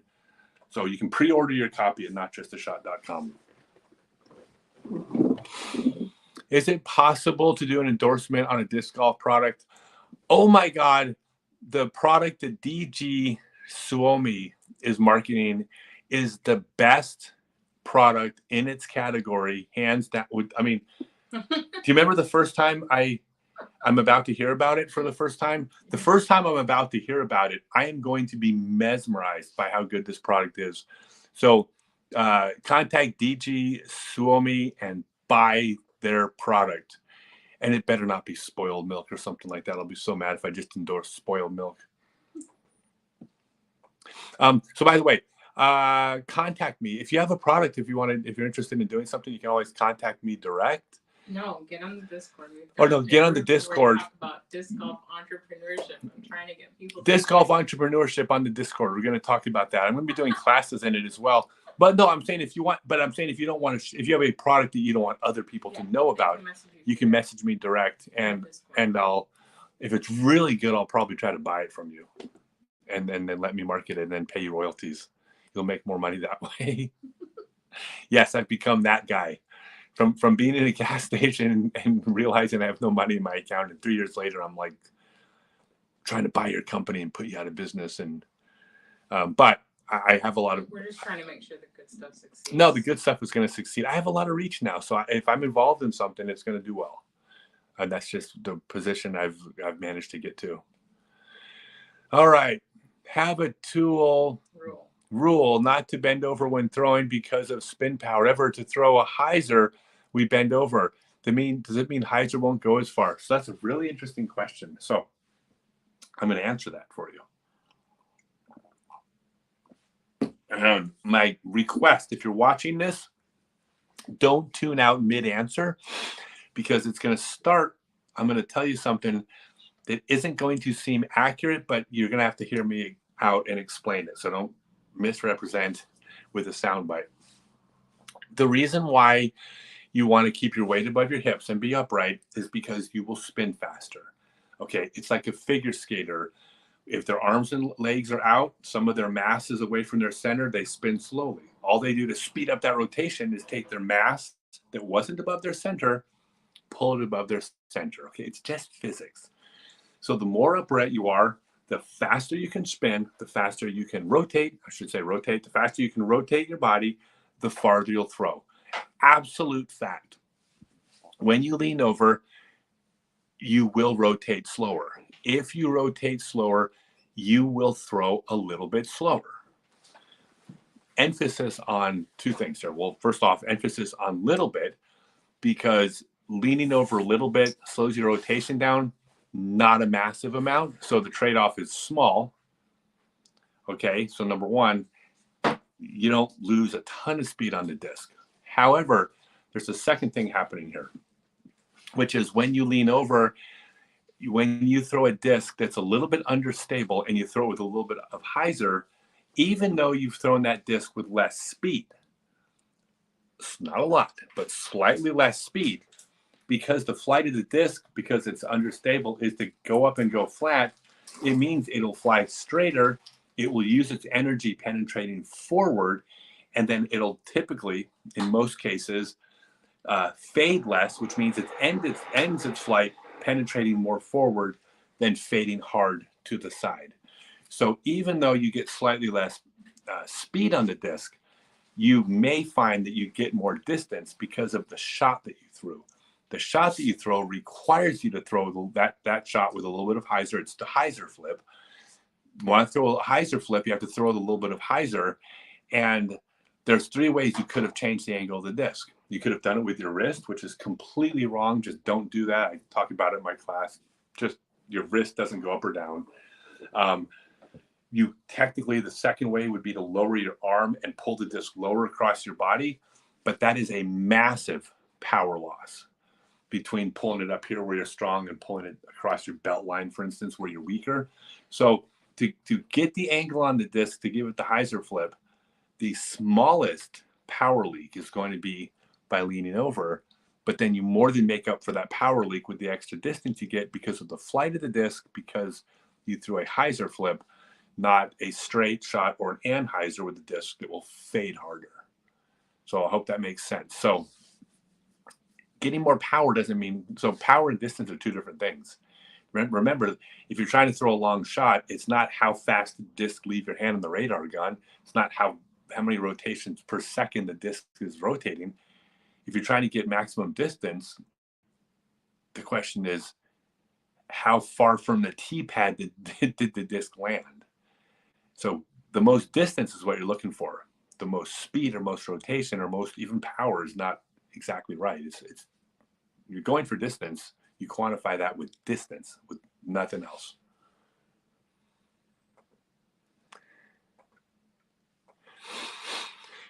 I'm going to your trainer's seminar in Des Moines, Iowa in June. Any advice for me while I attend the event? Yeah, so my trainers are speaking my words. Buy into what they're saying, because the Stokely method, right, which is the whole thing I always promote, the Stokely disc golf method, it's not a different method of throwing. Okay, me and Ulibarri and Philo and Nate Sexton and Holland, Ella, we all agree on the right way to throw a disc. Like probably 98%. We might, disagree on some little finer points, but we all agree that's the correct throw. This is incorrect. Here's what you're doing wrong. That's not the method. My method is a specific method of teaching that I've developed over decades and thousands upon thousands upon thousands of players, including thousands of private lessons where I get feedback on my teaching technique and in the seminars where I'm working with people. But I developed a method to get you to throw correctly. What your trainer is not going to do at my seminars or on my online classes, we don't teach you the end result. Okay, the end result doesn't work, in my opinion. Like the end result is watch a slow motion video of Paul or Paige, and then try to emulate their throw. Like if that worked, everybody here would go out and throw 500 feet tomorrow, right? You've noticed it doesn't work to just emulate their throw. The question is, so in that case, if it doesn't work to emulate their throw, well, how do you get there? Well, the method, the Stokely method, is the process to get there. You do this thing, then you do this thing. You have to add this layer, and you can't add this layer until you've executed this part properly. It's my life's work.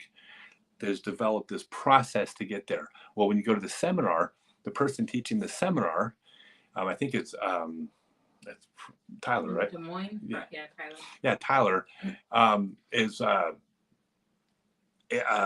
like he is versed in exactly this method. So he's going to show you this process step by step. You just have to let go. Trust him. He's really, really good. But trust him to follow the steps. And he's going to, if you follow directions, he's going to guide you into throwing correctly. Just like my online class, exact same thing. So yes, that is it. That's what you got to do. Trust him. Just be a blank slate and with an open mind. And pack for the weather. Oh, pack for the weather. Yeah. Yeah. Bring lots of liquid, all that stuff. Bring a chair. That's in the emails. I'm weird. I only throw right-handed backhand or left-handed forehand. So I only have right to left fade. How would I suggest to go about working on a right-handed forehand to build that up? Okay, so I'll give you the short answer now, but I actually made an entire video about that. You aren't weird.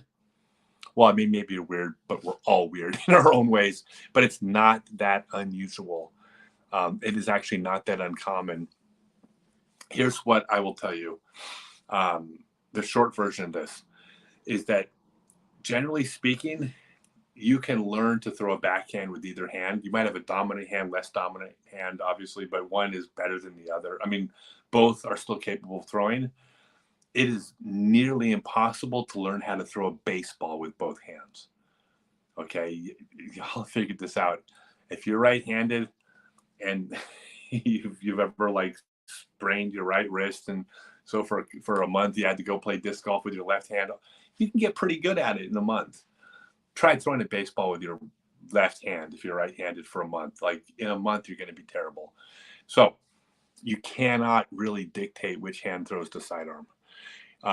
So what you need to do is, whichever hand you throw a baseball with, if you throw a baseball right-handed, then you need to learn how to throw a backhand with the right hand also. If you don't want to throw sidearm with one hand, backhand with the other, but the sidearm is what dictates what the backhand is going to be. And you are correct. If you stick to right-handed backhand and left-handed sidearm, you gain nothing. Like every once in a while when you're behind a tree, oh great, you have a left-handed sidearm. But off a tee pad, you've gained nothing by having 2 throws.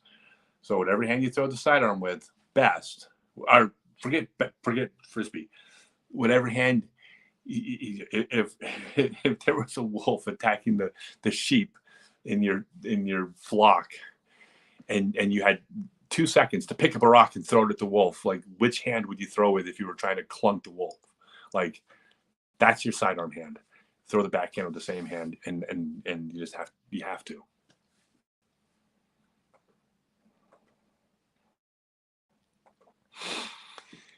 Do you trash talk when playing the game? And could you share a fun story of trash talk if one comes to mind? Okay, so I don't trash talk at all, ever. I think, in my opinion, I don't think it belongs in the game of golf. And we are golf. We are disc golf. It's like a gentleman's game. There are games there are sports where I don't think it's part of the sport. And I do not think it should ever be part of our sport in competitive play. Now, I mean, obviously, if you have 2 buddies who know each other, who play together, and they choose to engage with each other, I'm not saying it should be against the rules or anything weird like that. You know, they're just having fun, but only when it's a welcome banter between players that are both engaged in it, right? Now, when you're not playing an actual pro tour event, or a professional tournament, then yes, trash talk all you want. I will trash talk until I'm blue in the face because we're having fun. Probably my favorite story. By the way, this is one of those stories when I explain it, it's not going to sound funny, but I'm going to try to answer your question. Is I was playing the qualifier for Maple Hill, and I was playing with Zach Melton. And Zach is one of the absolute nicest, most genuinely good, funny guys. And he was like trash talking me like really hard, but he's such a good guy. Like I know it's all coming from love, right? It's just fun. And like I said, this story won't translate, but we played this one hole. It's this par 4, and he threw this monster great shot and put himself in like a really good position. Like, you know, high fives, great shot, way to go on this par 4. You have to land right in the opening. Well, then I smash a backhand that goes like 50 feet past his, and dead smack down perfectly, even better, like same line he was on, but like 50 feet ahead, right down the line to the hole for an easy birdie. And like we walked up to the hole, and Zach spent, I swear to God, he spent between 4 and 5 minutes analytically breaking down exactly why his shot was in a better position than mine and why my shot sucked. And like I said, it doesn't translate, but I mean, he was playing it totally straight. He was just playing angles and distances, and I was the wrong distance because I wouldn't know what speed this to throw. And where he was able to slow it down and engage it, and he had a better overall perception. And the whole time she's just shitting on my like amazingly great shot that I did. You remember that? I told you, and I remember afterwards thinking, I played with him and Raven was just caddying for us, I think, for Zach. And I remember like thinking afterwards that it was probably the most fun round of golf I played all year. Just because you raved about Zach for like a week. She'll tell you I was raving about Zach for a week because the thing, it wasn't trash talking. It was all just fun. But to like throw like one of the most amazing shots, like maybe like I know his mind was blown by how good this old man just threw the shot. And then just to systematically tell me how much it sucked for like 7 minutes straight. I don't know. I loved it. By the way, I think I did screw up the upshot and ended up parring anyways. But you did, yeah. Remember? Yeah. But that wasn't his fault. But yeah, but that's because Zach's my friend. But and it also wasn't a tournament. Zach will be playful, but he knows his audience too. Like he knows with me it's okay because it's me, but he wouldn't do it with somebody else who wouldn't appreciate it because he's a good guy. So yeah, I don't like trash talking normally, but it's fun. You know who's like the best at it? Freaking Vinny. Yeah. He's so good. He's so witty. Oh, and Bradley Williams is great. That's what I was gonna say. Vinny gets a lot of coverage, so like Bradley's see it on Skins, but No, Bradley's. Bradley does. The thing of Bradley. Okay, by the way, I'm a massive Bradley Williams fan. If you ask me right now, who is my favorite person in the sport to play a practice round with before a tournament, it's Bradley Williams. I think the guy's a riot. I love that kid. I love playing with him. I'm a huge fan.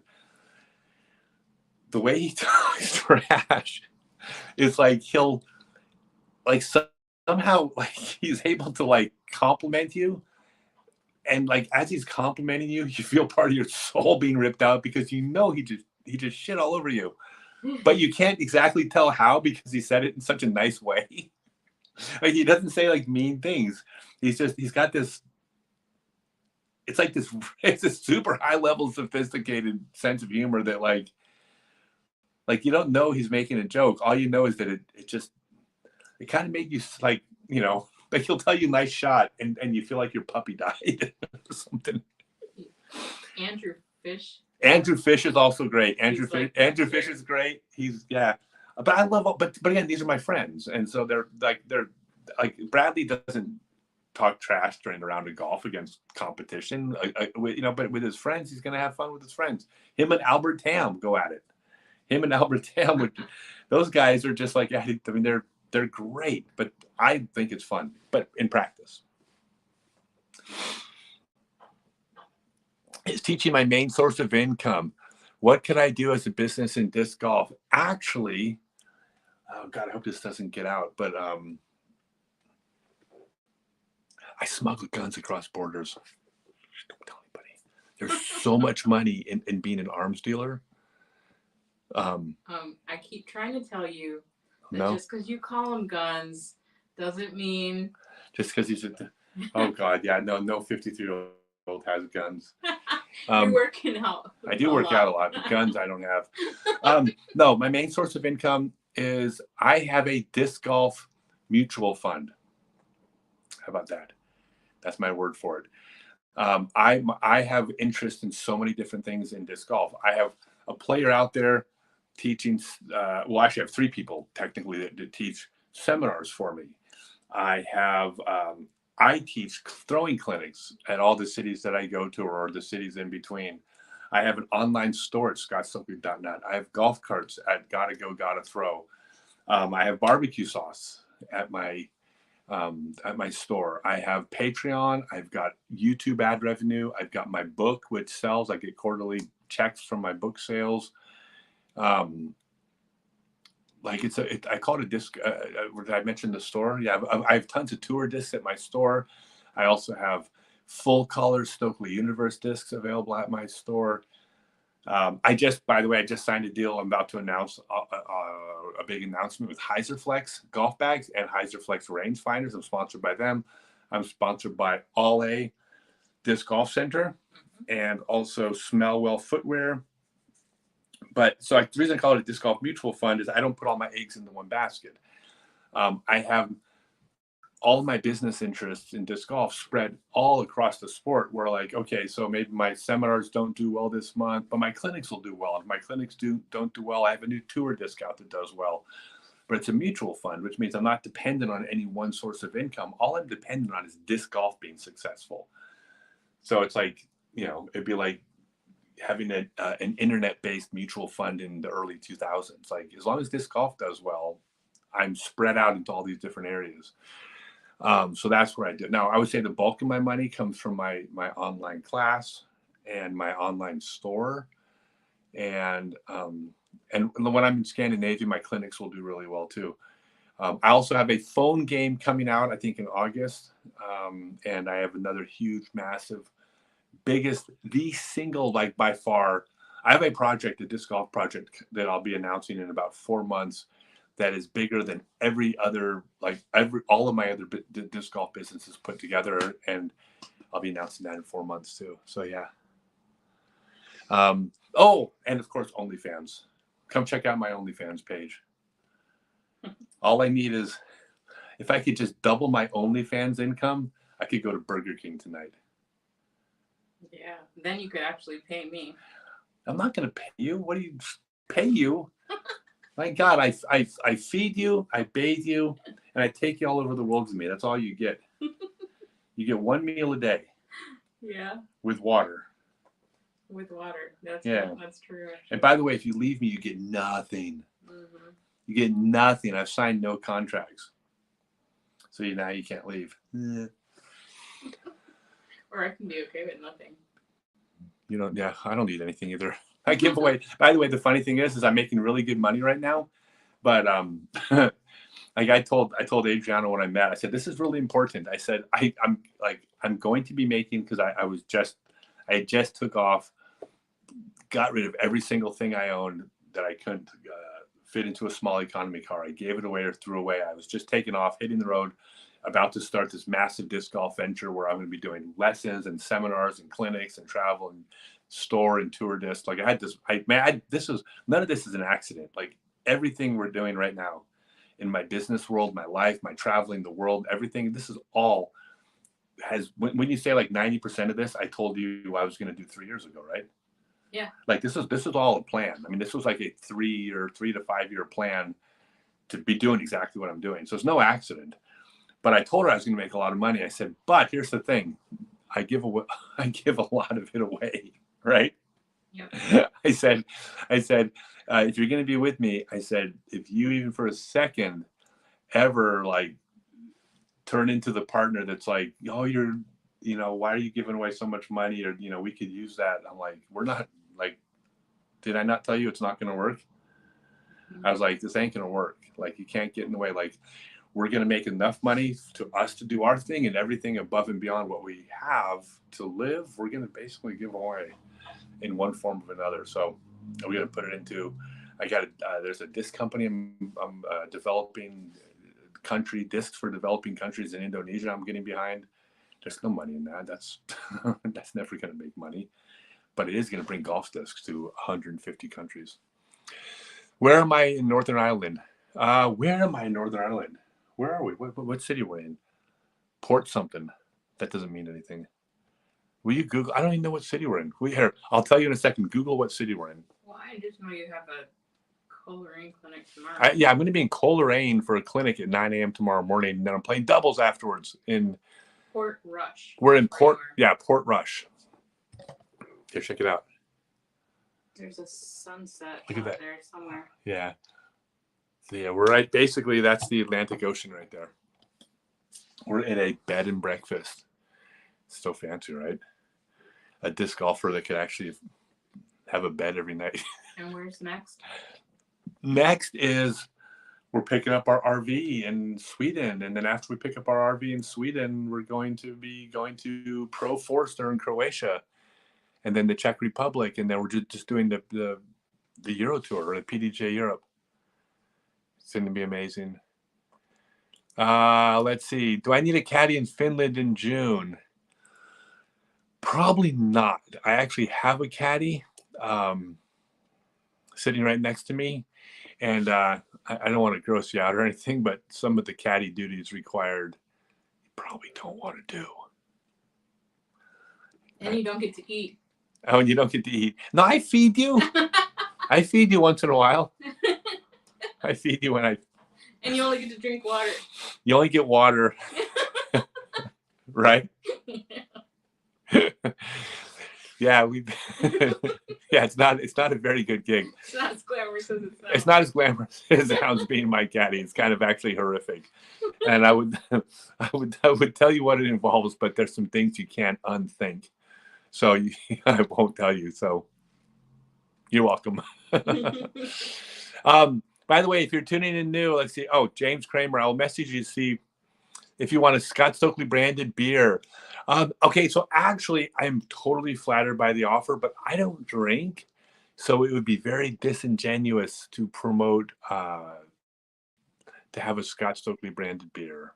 It's probably nearly one of the only things that you wouldn't be good at. Yeah, I wouldn't be good at it. And so I would probably pass on that just because I'm not anti-beer, everybody. Go drink your beer and drink your wine. By the way, when I say I don't drink, if we were staying at a vineyard in France or something like that, like I would have a glass of wine from the vineyard. Like, yes, I'm not like anti-drinking or something like that. It's just not my thing. So I would be a bad spokesperson for beer. Like, hey, this is Stokely beer. And by the way, if you drink it around me, you're going to annoy me. And I'm probably going to not want to be near you because I can't stand drunk people because you're all loud and annoying. Watch. Let's see what percentage of my audience leaves when I say that. I'm not saying you guys, none of you are annoying when you drink. I'm saying all the other people. In fact, everyone in the world who isn't in my live stream right now is totally annoying when they drink. But you guys are the best. You guys aren't loud and think you're funny when you're not. I'm just saying I like you more when you're not drinking. Yeah, so James Kramer says it's worth a shot. Thank you. No, so here's the thing. There's I think the idea of having a branded beer with the player, do it. There's lots of players out there, and they will happily endorse it, and they'll do a way better job than me because I'm just not the right person for it. But I hope you're wildly successful with it. Absolutely. All right. Does it involve my OF page? OnlyFans. But does it involve my OnlyFans page? Dude, is there anything gross than picturing a 53-year-old man on OnlyFans? Yeah, even now, look, I'm gonna be totally honest. I work out so hard.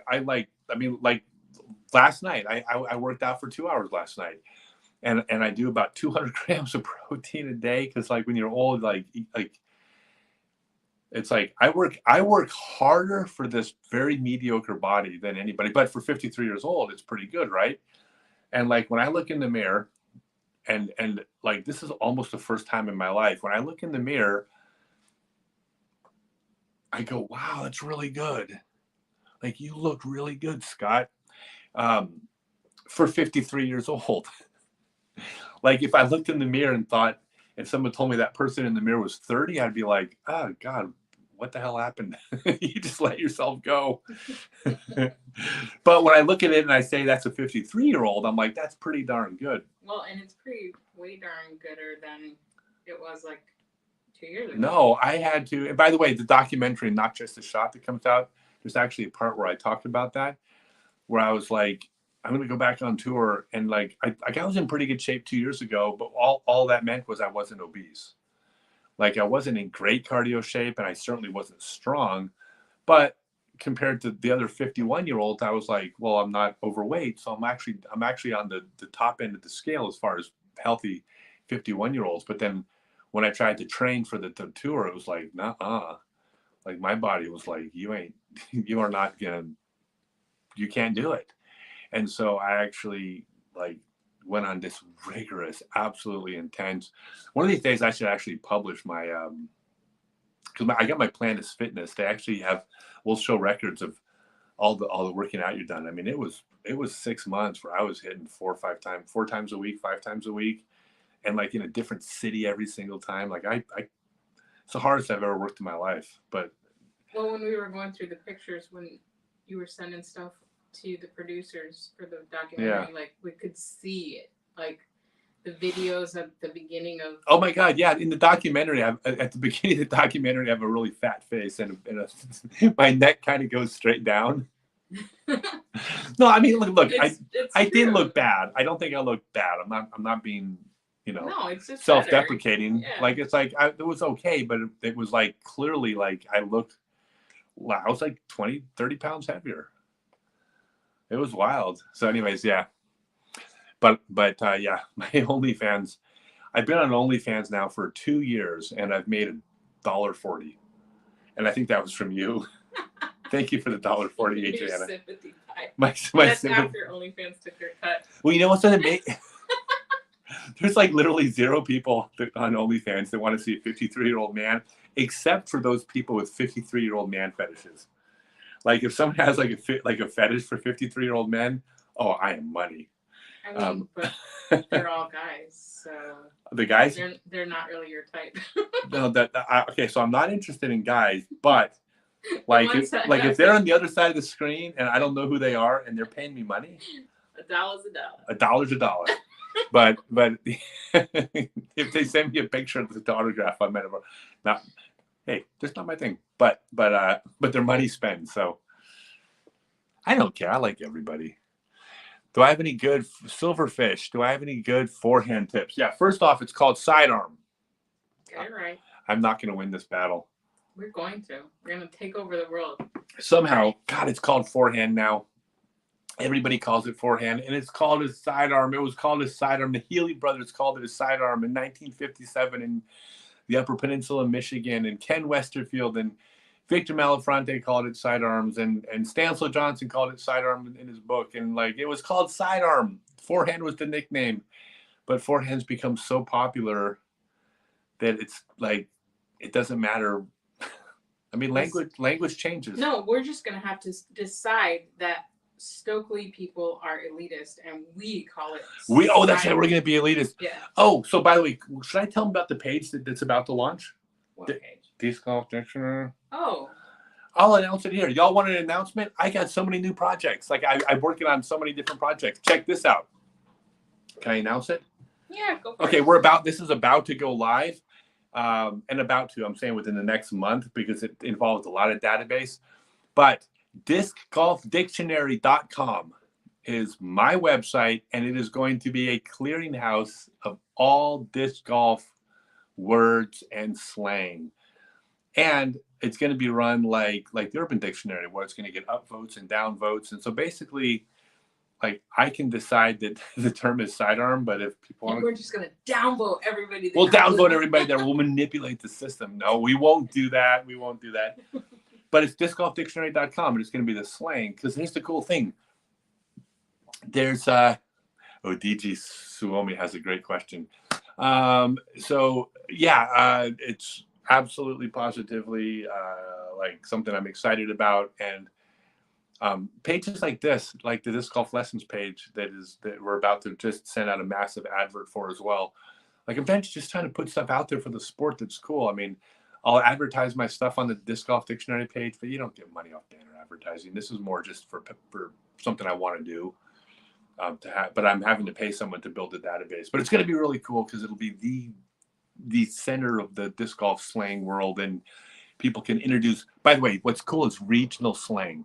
That's why it's so interesting to me, because there are different terms for things in different regions. And that's one of them. Yep. Why do we call sidearm a flick? You know, I actually, as far as why it's called that, I don't know, but that's a regional term, flick. It's also, called if you go to Sacramento, and it's I think it's literally like Orangevale Course in Sacramento. Maybe it's the whole city of Sacramento, but it's this tiny little pocket. Sidearm was called a pistol because when you throw, it's like you're holding a pistol. Pew pew. Did you just go pew pew? You went like that. You are such a girl. Well, would you rather me not be a girl? Don't ever go pew pew again when I do this. That is the least tough thing you can do. No, so that's the thing. So flick is just the term that's been popularized regionally in certain areas. I mean, the throw is called a sidearm, but the nickname is forehand, but the term forehand's become more popular than sidearm. It's also called a two finger, a flick, a pistol, a sidewinder. So there's just different names for it regionally. It's really fun. That's why I want to do the disc golf dictionary. I think it's going to be just a fun page. We'll have a Facebook group around it. Do I have any good forehand tips? Yeah, stop calling it sidearm. Did we not cover this already? Yeah. No. There's. So the playlist on the YouTube channel. Yeah, I have a playlist on my YouTube channel that has tons of it. There's not just like one tip. That's the thing. It's everyone like, well, what's the one tip to throwing farther? There isn't one tip to throwing farther. Like if your weight's not above your center, you don't rotate as fast. If you don't plant first, the disc doesn't snap. If you pull too low or too high, you're not pulling where you're strongest. If your wrist is bent the wrong way, the disc doesn't come out with enough spin. Like there's all these different things, and every single one of them will affect some distance. So there isn't one good forehand tip. That's why. I'm sorry, I'm going to plug my class again. My 6-month online Become a Complete Disc Golfer class. We walk you through the step-by-step process to do it. You have to have all the components together. The thing that I do if you've ever been to one of my clinics, you've seen me do this. When I go through the sidearm, after I spend the whole time explaining all about how the sidearm works, this is what I say to everybody. And I do this every single time. I go, all right, everybody, I'm going to demonstrate the sidearm. I said, but this is not going to be about, ooh, look how far he throws. I go, y'all have seen sidearms fly far, and I'll be honest, I can throw with bad technique on purpose really far. I've been doing this my whole life. I can throw wrong and throw far. So throwing far means nothing. Instead, I say, what I want every single one of you to do is watch how slowly my arm moves. And I say, I'm just literally going to do this. And I walk up and I go through the motion of the sidearm. I take my arm and I don't even do it very fast. I said, that's what I'm about to do. Watch how far the disc flies relative to how slowly my arm goes. And then I walk up, I go 1, 2, and I do this and I throw it like 450 feet. And I say to everybody, I said, look, I'm not stupid. I mean, I know that 450 feet is a far sidearm, but you've seen people throw sidearms 450. I said, the thing that should be impressive about that throw was how it was completely not impressive at all. Like, I didn't do anything where you're like, oh my God, I can't believe you did this amazing thing. You know, it's not like going to a Simon clinic and Simon shows you all the things he does and then he throws 700 feet and he says, just do that. And you're like, yeah, Simon, sure, we're just going to all throw 700 feet. It's like, no, I didn't do anything there to throw 450 feet that anybody watching shouldn't be thinking, holy crap, I could do that. Well, why did that throw fly 450 feet? Well, it's because of all the torque that I got when I used the core of my body as a spring, because my lower half of my body resisted the upper half.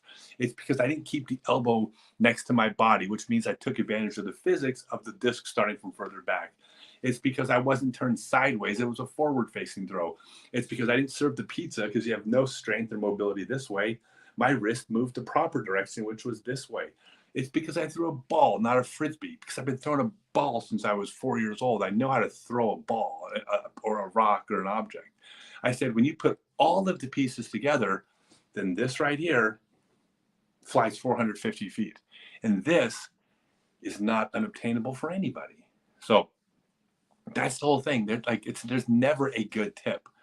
It's you got to have all the pieces, and every single piece that you aren't doing correctly is taking away 20 feet of distance or 40 feet of distance or 1 degree of accuracy in your variance. So everything just adds up. So the one tip is do everything right. That's it. You do everything right, you have a good sidearm, or forehand as the kids call it.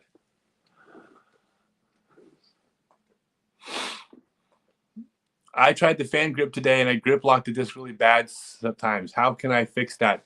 Okay, so a couple things. Number one, in the vast majority of cases, grip lock has nothing to do with grip.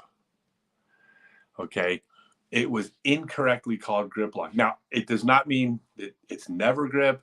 You could have a grip where the disc can catch on your finger and fly out.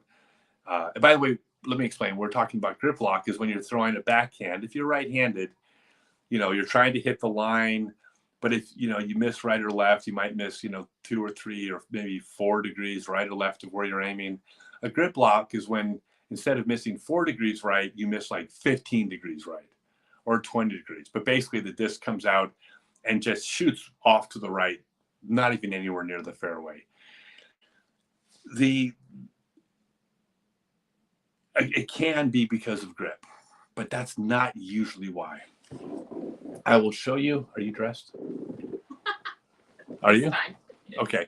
Yeah, I've had like live classes where I've grabbed the camera to move it and she like, oh, sorry, everybody. That's my naked girlfriend. If I do that on YouTube, I'm going to get demonetized though. YouTube doesn't find it as a favorable thing. So basically, here's what usually causes grip lock. It's not grip.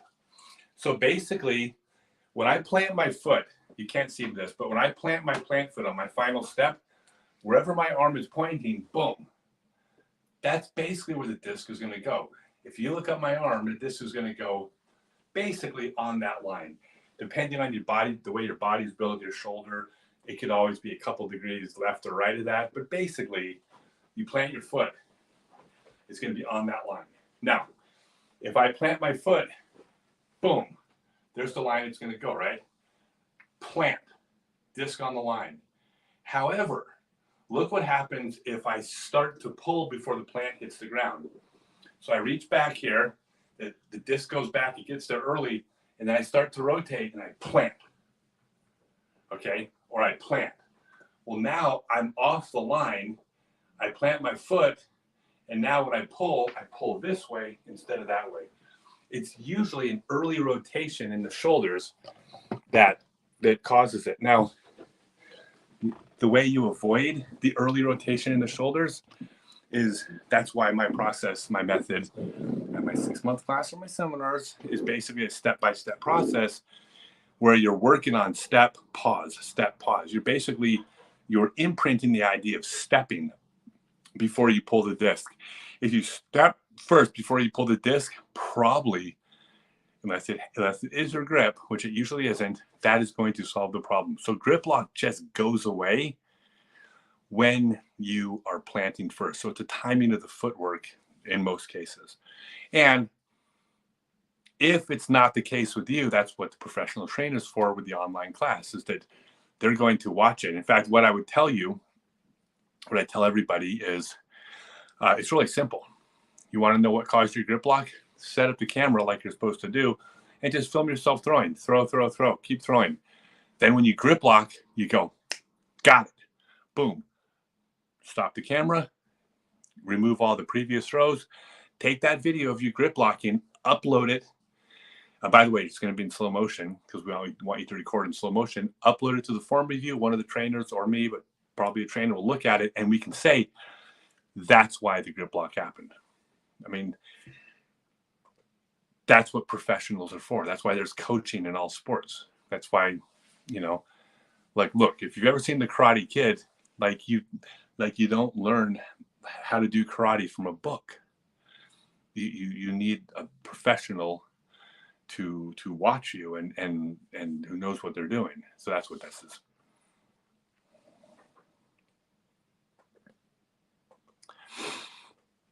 What style of workouts, routines would you advise for the sport overall? I've grown away from bodybuilding style lifting. Okay, so I will tell you what I believe is as confident, borderline arrogant as I am about teaching the mechanics of disc golf. I will temper anything I say not related to disc golf because I am not an expert in these areas. So I will tell you what I believe is the best exercises for disc golf. But I'm not an expert. So I think you have to strengthen your entire body. Okay, the idea of, well, I'm just going to use this rubber band to pull here, and that's going to strengthen my lats. And then if I do this, so that's biceps to get to here. If I pull through, that's my triceps. And like, I don't believe that's the most effective way. There's so many different muscles being used on your body when you throw. And you're also going to throw backhand and sidearm. And then maybe, and then by the way, different angles. When you change the angle, it engages different muscles. That I don't think you can just work on a muscle or two or have an exercise or two. You've got to strengthen your entire body. And so my feeling is that the vast majority of your muscles will get used between backhand and sidearm at one time or another. Such a high percentage of them that if there was a muscle or two that doesn't get used on any disc golf throw, it's pretty easy to include that with your workout routine and just do the whole body. You've got to take care of your whole body, not just for disc golf, but for everything. Now you say bodybuilding. No, I'm not a big fan of bodybuilding, right? You don't want to get massively huge, but stronger will definitely help. I'm a big believer, and you want to do about 50% machine weights, 50% free weights, because with the machine weights, you can really isolate major muscle groups and do heavier weights, which can build a lot more strength for your biceps, triceps, quads, etc. Because the machine supports it, so you can do more weight. However, you have to mix it with free weights. If you just do machine weights, when you isolate those muscles, that's a great way to look good. You go to the gym and then you put on a tank top and look at how ripped I look. But there's a lot of the different parts of your body that involve stabilization, smaller muscle groups that only get used when you're doing free weights because you're constantly having to balance. You know, like if you're doing a bench press on a machine, you're isolating your pecs and your triceps. But if you're actually having to hold a bar in your hand, then you're using muscles that are keeping the bar from going this way, keeping the bar from going this way, and this way. You're also having to balance your entire body on the bench because if you lose your balance on the bench, you're gonna like drop the weights and hurt yourself. So next thing you know, you're actually using stomach muscles and you're using your quads to push your feet into the ground. So you got to do like 50% free weights as well. Don't just do machine weights, even though they're easier, and you'll get quicker, larger results. But you got to mix it up. You got to mix it up to both. And I'm a huge fan of Disc Golf Strong. Disc Golf Strong is a great program that actually works on mobility and balance and flexibility, range of motion, stability. There's a lot of, and this is out of my area of expertise, but there's a lot of knowledge coming from Disc Golf Strong as far as getting your body to work the way it was meant to work. And when your body works the way it's meant to work, and it's more about like functionality, then you're simply going to perform better at everything. So yeah, I wholeheartedly, without any payment whatsoever, Seth Muncie at Disc Golf Strong, I could not. I'm a huge fan. I do Disc Golf Strong exercises and stretching to this day. And we're trying to get conversations on Discord. So and if you go to Discord, we're talking about fitness on Discord. My Discord channel, like I want this to be the clearinghouse of all like the cool disc golf stuff out there. We're talking about disc golf entrepreneurship. We're talking about disc golf fitness, disc golf techniques, disc golf pro tour, everything. It's all out there. Have I ever won in Finland? Oh, better than that. Are you kidding me? I have never lost in Finland. In fact, if you look at my Finland loss column, 0. How about that? In fact, I've never lost in Finland. I've never lost in Norway. I've never lost in Estonia, Russia, China, Tanzania, Antarctica, French Guyana. Boom. What? I've got 0 losses I got 0 in the L column in French Guyana. Like I've never lost in Iceland. No, I've never competed in Finland, but I'm going to. I'll be in Finland next month. I think next month and a half. Hey, what's up, Trey? Love you, dude. Thank you, Trey, for the kind words. I'm so happy. Let me know when the kid comes. Trey's having a kid, everybody. How long am I traveling for? That's easy. Till I die. That got morbid real quick, right? No, I will never have a home. I will never stop. We've been on the road now for over 3 years. This is not an exaggeration. I'm going to show you right now. See that right there? See those 2 backpacks? Aside from my work stuff, which is my tour clothing, my golf bag, my golf discs, merchandise to sell, that's all work stuff. This right here and the laptop that my personal assistant is on is everything we own in the world. I will never own anything, and I will never stop traveling. I'm going to give a quick 50-cent version of this. But the key to happiness, like there is no single key to happiness. It's all about finding your own path and then living the path that you want to be on. You have to live your truth. I hate that phrase. Let me take that back. That makes it seem like truth is subjective. In 2023, people think facts are subjective. So forget I said that. You have to live your own path, the path where you find happiness. And it doesn't have to look like anybody else's path. It doesn't have to look like what anybody told you should or anybody thinks you should. You got to live life on your terms. And for me and my partner, my personal assistant. It sounds like I get paid. Oh, you don't get paid. My personal volunteer. How about that? Okay. My traveling volunteer. My traveling volunteer and I. She traveled for 7 years before I met her, so she was a nomad before I met her. I've done this for years before, off and on, but yeah, I will never stop. I will never, ever, ever stop traveling. Maybe when I get older, I'm sure I'll slow down a little bit, because right now I'm in like a different, like I'm full, like I don't slow down, so I might slow down, but I'm never stopping. I will die. Like I cannot even begin to tell you what country I'm going to die in. Like I'm going to travel, and it'll be traveling the world the rest of my life. Do I eat meat on my weird diet? 100%. Yeah, meat's. Sorry if I don't mean to make. I don't want to lose like 8% of my audience when I say this, but yeah, meat's good for you. I mean, meat is other animals. These amazing, incredible machines called life have like taken all these different amino acids and proteins and nutrients and vitamins and minerals, and they put it all together, and it's like it's in this thing. And by the way, it's also fat. Don't forget the thing. Okay, and a lot of people know this now, but like 20 years ago, fat was the Antichrist. I guess because it's the same word as the thing people were trying not to be, so they thought somehow fat was bad. Fat is our body storing everything it needs to live and survive and be healthy when we don't have food, because 100,000 years ago that happened all the time. That's what fat is. The fat on our body is incredibly nutritious. Well, the fat on animals is also nutritious. So animal fat is not bad. That is a myth. Meat and fat, and not to get onto some weird. I'm not like, I don't follow some weird keto thing or something like that. But carbs are the devil. Bread, tortilla, rice, pasta, and refined sugar. That is the Antichrist of healthy.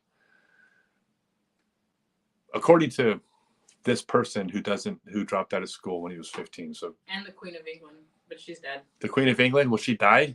Well, then what could she possibly know? No. By the way, did you all see what happened? Did you all see the pictures of what I got to do in London? Did you all see this? Like, if you haven't seen it, like we went and met a member of Parliament, and we went to freaking Parliament in London with Ben Lake. He's a member of Parliament he asked me if I wanted to come get a tour of Parliament, and we ended up spending 2.5 or 3 hours. 3 hours. We spent 3 hours. Well, including lunch. Of Parliament. Ben took us to lunch. Ben Lake, like, he took us into the House of Commons, the House of Lords, and it was like living history. We're in Parliament, and we're sitting there, and he's like, "Oh, this is where I was sitting the first time I proposed this bill, and this guy came back, and here's what he said, and here's how I shut him down." And like, he's telling us all these stories about the votes that happened, and this is the back room where this is where we hashed out this deal to get this one bill passed. We need the approval of this party, and like, I'm like, what the hell is happening? I play disc golf for a living, and here I am with a member of Parliament in Parliament, and it's like, that was insane. But here's the thing about Ben Lake, everybody. He is an ally. Ben Lake loves disc golf. He thinks disc golf could be the greatest thing to happen, and he wants Wales. He's saying to me, he's like, I think Wales could be this like the center of the disc golf universe. He says it's a perfect activity. We got the perfect land for it, and he says I want Wales to do this before. Well, here's what he said. He goes, before anybody else could do it. But what he really meant was England, Scotland, and Ireland. I think there's a little bit of competition among the United Kingdom. But he didn't use those words. He's a politician. He says, well, I want Wales to get there before anybody else. But he's an ally, and he also is part of the sports committees in Parliament, like national sports committees. And he wants disc golf to be recognized and by all the governing sports bodies in the United Kingdom. He's he's the right guy. He's the right guy. We have someone on the inside, and I'm at Parliament with him. And I'll tell you a funny story. I talked about like this weird level, like someone asked me earlier about this weird level of celebrity that I have now, which is like crazy that like this happens. I'm walking through Parliament with Ben Lake, and somebody that works at Parliament recognizes me from like an upstairs window and like runs out into the big courtyard area to meet me. And I mean, you want to talk about me looking good in front of Ben Lake, that like disc golf is this real thing. He brings me to Parliament to meet me and talk to me, and I get recognized by someone else there who comes out to like say he just wanted to meet me, which of course makes disc golf, it validates disc golf as this real thing. So yeah, so I don't know how that went down. That got off topic really quickly, but it's. I mean, do you ever stay on topic? I don't ever stay on topic. That's what old people do. That is, by the way, not only is that what old people do, that's according to The Simpsons, about how old people start stories that end up going nowhere. Grandpa Simpson, season 3. All right. Greatest band ever, the Yellow Band. So many hits. I won't laugh out loud at that. That wasn't funny. Dad jokes. Okay, it's kind of funny. No, the greatest band ever. Everyone knows it's Guar. Duh. Actually, no, it's not. It's John Jay and Devious. Okay. There you go. John Jay and Devious. By the way, we have a whole different group of people, maybe, right? Probably. Hey, so if we have a different group of people, do you all know about the music video? The one Twitch person. Do you guys know? Do you guys know about the disc golf music video that just came out? Do y'all want to watch it with me? It's unbelievable. It's the greatest disc golf music video. I think the video might be choppy if we watch it on here, but you should be able to hear the song. Y'all want to hear the song? Anybody? Or if you've already heard it, tell me that, because I just don't know if it's the same people. So I just talked to Gil. He said thank you. Oh, tell Ken. Yeah, Ken's great. Thank you, Kevin. Does anybody want to watch the music video? If no one says they want to watch it, we won't. Play it. Okay. All right. One person said play it. I will play the music video. I'll answer the question first. Don't go anywhere. If you haven't seen this music video, holy crap, this is the coolest thing. Please explain to a relative newbie, what's with all the different kinds of plastic? Help. Okay. So plastic is basically, it's completely personal. It just has to do with more than anything. It has to do with, well, number one, they're trying to make discs durable. Okay. In the old days, discs, in the old days when they made discs, the plastic got beat up fast, it warped, the flight plate got bent, you hit a tree, your disc flies differently. So over the years, they've improved the plastic. It's polyurethane, polypropylene, polyethylene, and then there's different blends in there. But basically, it's really good plastic. It doesn't chip as well. It doesn't, or a lot doesn't scrape up a lot, and it has something called plastic memory, which means when it hits and folds, it pops back into its original shape really well. So the plastic has been improving. So the question then is, well, why isn't all plastic identical? And the reason why is that all of our hands are different.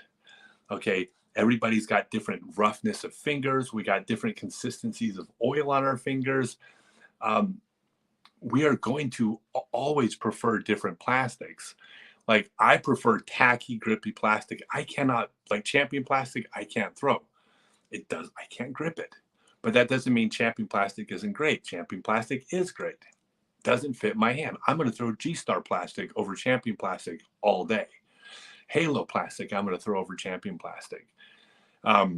So there's a variety in plastic specifically because they're catering to different audiences. Now, different plastics, when you see a disc with two different plastics, it might have two different flight characteristics. Okay, this isn't on purpose, really. When discs come out of the molding machine, they cool. And when they cool, sometimes they dome up, sometimes they get flattered. They change shape out of the mold. So the identical mold disc with different plastics will cool differently and be slightly different. I mean, we're talking about probably, micrometers or not nanometers, but it could be a fraction of a millimeter, but it will affect the flight. So the result is, yeah, that Champion disc maybe is more stable than the G-Star version. Okay, no big deal. You just look at it like they're two slightly different discs, even though they're technically the same disc. They're two different discs. All right, so that's the difference. So really, you can't go wrong if you pick a high-end premium plastic. and it feels good in your hand, then that's your disc. All right, so DJ Suomi heard it, but there's other people that are saying play it. All right, so let's go ahead and play it. If you haven't seen this, this is the neatest thing. This is from, by the way, the video is going to come across choppy, but you should be able to hear the song.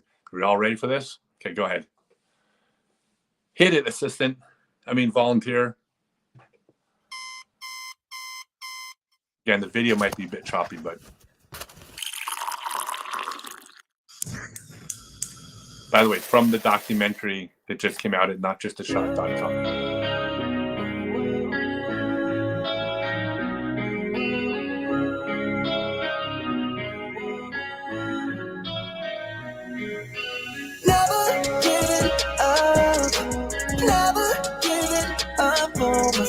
Stokely gon' make it if he wants to. Stokely gon' take it when it comes to. Never giving up. Never giving up. Never giving up. No, never giving up on myself. Y'all ain't never gonna stop me. Everybody try to stop me. Told them boys that better watch me. Once I was a boy in the game, now I'm OG. Growing up, I dreamed about it. Motivated by the way it sounded. It was a long shot, but only one shot away. I could hear a voice inside of me.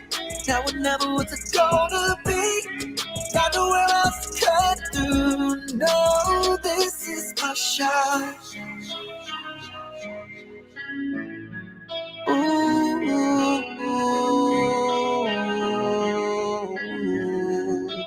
This is my shot. Never giving up.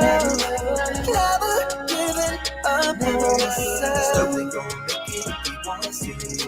Stokely gon' take it when it comes to. Never giving up. Never giving up.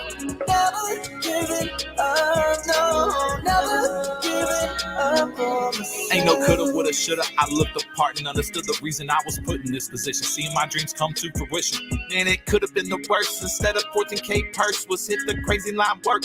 Now my world has gone berserk. Trust it didn't happen overnight. Addiction I had to fight, but it lost and now I'm here. The fans behind me screaming cheers. They love the way I teach them. From a distance I can reach them. No cap, I love it too. Helping you and you and you. Everybody's got a passion. Grab a hold of it, take action. Don't let go, it grows massive. Hold the whole game captive. I ain't do it to show ya. I have a chip on my shoulder and a grip like a boa. Aim to hit till it's over. I live this, I love this. Above the substance abuse, been adjusted to nothing, just my history. Stokely gon' make it if he wants to. Stokely gon' take it when it comes to. My history. Never giving up. Never giving up. Stokely gon' make it if he wants to. Here it goes right here. Stokely gon' take it when it comes to. Never giving up. Never giving up. Never giving up, no, never giving up on myself. Never giving up, never giving up, never giving up, never giving up. Stokely gon' make it if he wants to. Never giving up, never giving up, never giving up, never giving up, never giving up, never giving up. Stokely gon' take it when it comes to.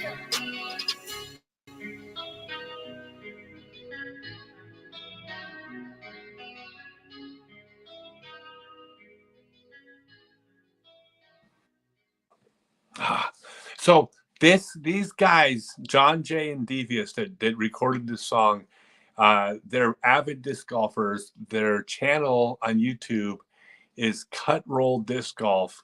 That's where you can hear, like, that version doesn't sound perfect because it's coming through our multiple feeds into this live stream. Please, if you think that's a cool song or a cool video, share it to your social media and tell everybody about it.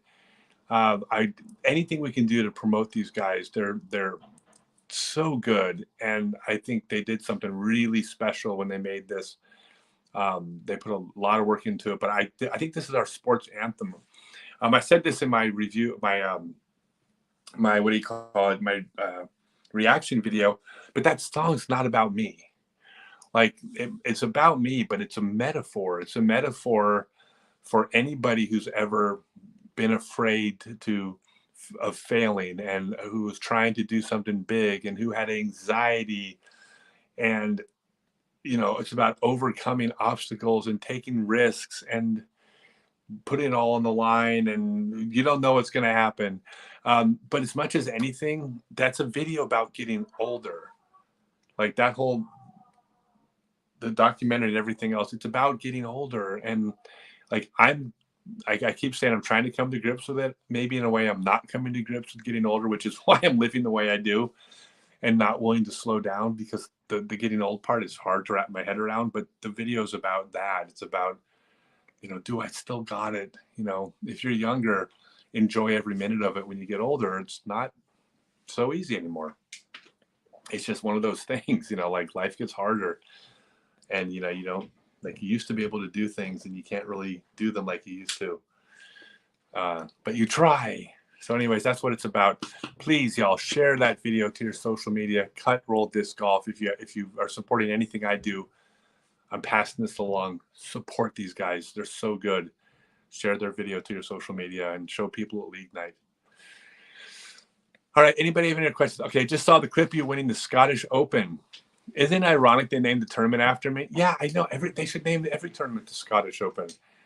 Also, your smile and happiness after winning was adorable. I'm cool with being called adorable. That's probably, you may be the last person to ever call me that, so I'll take it. Yeah, I was really happy. I started the final round of the Scottish Open down by 2 strokes, and my putting wasn't there. And and it's also, people are really good. Like nowadays, I mean, the kid that was leading was shooting well over 1,000 rated, I believe, after a couple rounds, which my rating's 1,013, but you miss a couple shots, I'm shooting 990. And so I come out to the final round of the Scottish Open, and I birdied 12 of my first 13 holes to start the tournament. I was so sure I was about to shoot a 17 under. Then I missed a couple, and then I missed 17 and shot 14 under, 1059 rated, AKA really good for someone my age. But I birdied 12 of the first 13 on my final round. It was an incredible experience. The people in Scotland were great.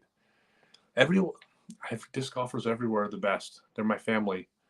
So I had a great time. And then Charlie and Chris Smith and Rick, they were fantastic to play with. And they're also really, really, really, really, really, really good. So I enjoy winning while I can. I think I've won my last 6 tournaments, but now I'm going to be fed to the wolves, because now we're back on the main European tour with the best Europeans Europe has to offer. With even some of the best Europeans out on the Disc Golf Pro Tour, but there's still a lot of good players out there in Europe. And Paul's going to be there for a lot of these tournaments, so I'm looking forward to playing with Paul. Don't tell him I'm a fan of his, but I'm kind of a fan of his. I love watching him play, but I'm going to try to beat him. And this is the last question. The last question, unless anybody has more. I'm not sure what the. Oh, unless anybody has more questions, this is going to probably wrap it up. Who is the chef? You mean between the two of us? I haven't cooked or washed bedding in 3 years. Yeah, we've been in hotels for the last 3.5 years. So the chef is whatever local restaurant we can find, never chains, always local. So the chef is, well, let's see. We're in Ireland. What would the chef's name be? Aaron. Aaron? Yeah. No. I'm pretty sure that's the most Irish name there. What's the name of the leprechaun? The leprechaun in Lucky Charms. Is it Lucky? That's his name? I don't know. His name's Lucky Charms. What is that? When you think of Irish food, what do you think? You think Lucky Charms, right? No, corned beef and hash. Corned beef and hash? Yeah. No. Corned beef and hash is not. Cabbage? Yeah. No, that is no. When you think Irish food, when you think of really traditional, when you picture Game of Thrones. Oh, potatoes. No, it's not potatoes. They got a love-hate relationship with potatoes. No, when you think of like a traditional, okay, close your eyes. Just close your eyes. Okay, now just follow me on this. Okay, so you have You have a traditional Irish family. You got like 12 kids, and you've got mom and you got dad, and they're in the stone house. It's like 1730, and they all gather around, and mom comes out with this big cauldron, and she sets it on the table right in front of all of them. And what is in the cauldron? Lucky Charms and milk. See, corned beef and cabbage, James Kramer. No, it's Lucky Charms. Don't argue with me. It's my channel. He's on my side. So I don't care. Well, then you both are wrong. Why don't you go run off and maybe he'll pay you more? Go have a blast. If you have a blast, you can have Adriana. I'll have Lucky Charms. I want her back in a week, though. Yeah, I was gonna say, how long till you reconsider that? No, I could live without you for a week if I had enough Lucky Charms. You won't survive. You'll have like sugar coma. No, I'll do. I could survive without you for a week if I had enough boxes of Lucky Charms. I would lie in bed and just eat until I just was into like a sugar-induced food coma. But I'll come back and you'll have the diabetes. I'll have diabetes from all Lucky Charms. Lucky Charms don't cause diabetes. They cause you they cause pots of gold to form at the end of rainbows. You don't know anything. Can't believe you're my assistant. Oh my God. Around German people. I don't know nothing about Lucky Charms. You bet you grew up around German people. I did. So you want to hear a funny story? Here we go. Here we go. The more you know, the more you know. Pop that question on. As a newbie to the sport at 51, soon to be 52, and just joined my class, is it too late to play disc golf? Any tips for older disc golfers? It's definitely not too old at 51, but once you hit 52, you need to hang it up. I'm just kidding. I will give you, so for older new golfers, yes, you have to have proper mechanics, okay? So let me guys give you a big picture here for a second. One of the wonderful coincidences in our sport, and trust me, this is a coincidence, but the mechanics, the biomechanics, the way your body moves when you throw maximum power, maximum accuracy, and maximum consistency. All of the mechanics to play disc golf well are the exact same mechanics as far as how your body moves to prevent injury and allow longevity. Okay, and this is nothing but a coincidence, but it's a damn good one because I grew up in the 70s style sports teaching, okay? And I subscribed to, in my opinion, not just because I was younger, there's a lot of new stuff I subscribe to, but when it comes to how sports were taught, I think there's merit to the older way it was taught about, like, you got to work hard and you got to struggle and you got to push through adversity and you got to be tough. I think these are relevant. Still do. If there were two different ways of throwing, one of them was the way you play for a long time and avoid injury, but the other way was how you throw far and score better, I would have no problem teaching how you score better and how you throw farther. And I would tell everybody, look, if you want to throw far, this is how you do it. And guess what? It's going to hurt. And by the way, if you throw far for 20 years, you're going to pay for it in your 50s. Like, I would have no problem teaching how to perform the best and say you're a grown up. If it's not good for your body, then you make the decision if you want to be good at disc golf. Here's the cool thing. I don't have to do that. Thank God. Because it turns out that the right way to throw farthest, most accurately, and most consistent also is exactly the way you would throw if you're trying to prevent injury. Because all of it involves your body moving the way it's meant to move. And I'll give you just one quick example of this. Every single moving part on your body, wrist, elbow, shoulder, hips, knees, and ankles, every single hinge on your body has a way they most naturally move and a way they're able to move.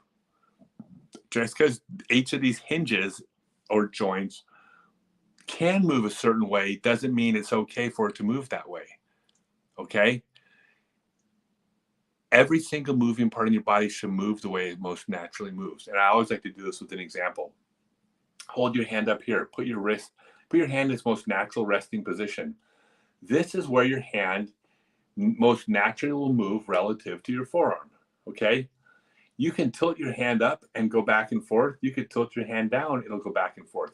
It'll move in both of these positions. But if it's here or here, when it goes back and forth, you can feel it grinding, impinging, pulling. Like that is how you're going to hurt your wrist, by throwing here or throwing here. But it's also how you'll throw less accurately, less far, and less consistent. So farthest, most accurate, most consistent happens to be the exact same hand position relative to the forearm. That would also be the one that is the least stressful and least straining on this joint, which means it's also the lowest chance of injury. So the whole key to throwing correctly is every single hinge on your body needs to move in the way that it most naturally wants to move, the way your body, the way the muscles and tendons and ligaments and joint is set up to move most efficiently. Now, if every single moving part in your body moved exactly the way it was supposed to move and only that way, then that by definition, you can only throw the disc at one angle, which is obviously that's not the case. You do have to make modifications to your throwing disc golf. So then the question becomes, what things do you change? Because I can put hyzer on the disc by changing all sorts of different hinges. Well, no, there's one hinge that you change because it is the one that is the most consistent result. That'll have the smallest power drain, but also the lowest impact on your body. So all of this about the correct mechanics is geared towards playing better and better for your health. Now, in answer to your question about being an older player, it's the exact same throw if you're younger or older. The difference between older and younger, the biggest difference is that when you are younger, if you throw in a way where your body isn't moving most naturally, you can get away with it. It's still bad for you. They're still more likely to get injured, right? But when you're younger, you're resilient. You can get away with more. Not that you should throw wrong. I'm just saying you can kind of get away with it. It's like not warming up before you play. That's never a good idea. You can kind of get away with it when you're young. When you're older, when you're 50, your body is so much less forgiving. You can't throw without warming up. You're going to hurt yourself. Well, by the same token, it becomes critical that you're throwing the right way so you don't injure yourself. So the best thing you did was to sign up for the class, because I will not at any point in this class be asking you to move your body in a way that is not efficient and best for your body, while simultaneously that happens to be the way to throw the best possible. So you're in the right place. There's no different throwing techniques. It's just that you have to be better when you're older. Like you have to get it right, because when you're older, you get injured. By the way, this is one of my biggest selling points. As a scientist, you can't look at one person. A sample size of one doesn't prove anything. So I understand, as a scientist, take it with a grain of salt. But if I was on the Disc Golf Pro Tour right now, just like I was last year, I threw backhands farther than 75% of players. I threw sidearms farther than every single player out there, completely injury-free. Again, sample size of one, but I'm not getting injured. I'm playing today, every single day that I'm training. I don't get injured. And I believe that is a testament to proper body mechanics and scoring well at the same time. The more you know. Let's see. Tell Owen to message me directly, right? Yeah. We're going to be. You'll hear from us, Owen. Appreciate that. Any other questions? Any advice related to not disc golf? That's like you want bad advice? I got plenty of bad advice. Okay, good. All right, everybody. You can pre-order the documentary, Not Just a Shot. Again, this is not my project. This is not some self-serving video I made about myself. I had nothing to do with this. This is a third-party documentary, but it's called Not Just a Shot. Go to notjustashot.com and you can pre-order it. I've seen it. I've seen the finished product. It's the best thing I've ever seen in disc golf as far as, it is that good. I promise you, it's amazing. And then and then share about it on your social media, especially after you've seen it. But pre-order a copy, sign up for my 6-month class, share the Never Giving Up music video to your social media. Join my Discord at scottstokely.net and participate in talking about fitness, disc golf entrepreneurship. Oh my God, there's so much. Buy my tour series disc at scottstokely.net. What else do I need? I want you guys to do so much. I'm asking a lot, right? You gotta keep the money coming in so you can keep. I got this horribly dirty habit of traveling around the world playing disc golf. I will tell you this, and I don't want anybody to spend $1 with me just because you're like supporting what I do. I want you to spend the money because you'll get better at disc golf in the class and you'll love the documentary. All right. So I'm not looking for I don't even take donations. Even if you ask me if you could donate right now to like my special needs stuff, I tell you no, don't take donations. Donate locally. But what I'll tell you is everything I'm doing is my passion now is going to be every winter I'm going to be working to bring disc golf to developing countries. That's my big thing. I want to spread disc golf in the world into places where we need people's boots on the ground. And I'm going to be traveling to all these countries. I'm scheduled to go to India this winter. We'll be back in Bangkok. I got a project I want to do in the Philippines. I've been invited to go to Madagascar, Qatar, Saudi Arabia. Don't even know if I'll get to all of them, but the idea is to promote disc golf around the world. None of this is something that'll be profitable for me because there's no money in disc golf in developing countries. This is all where I spend my money that I make during the season doing my other stuff.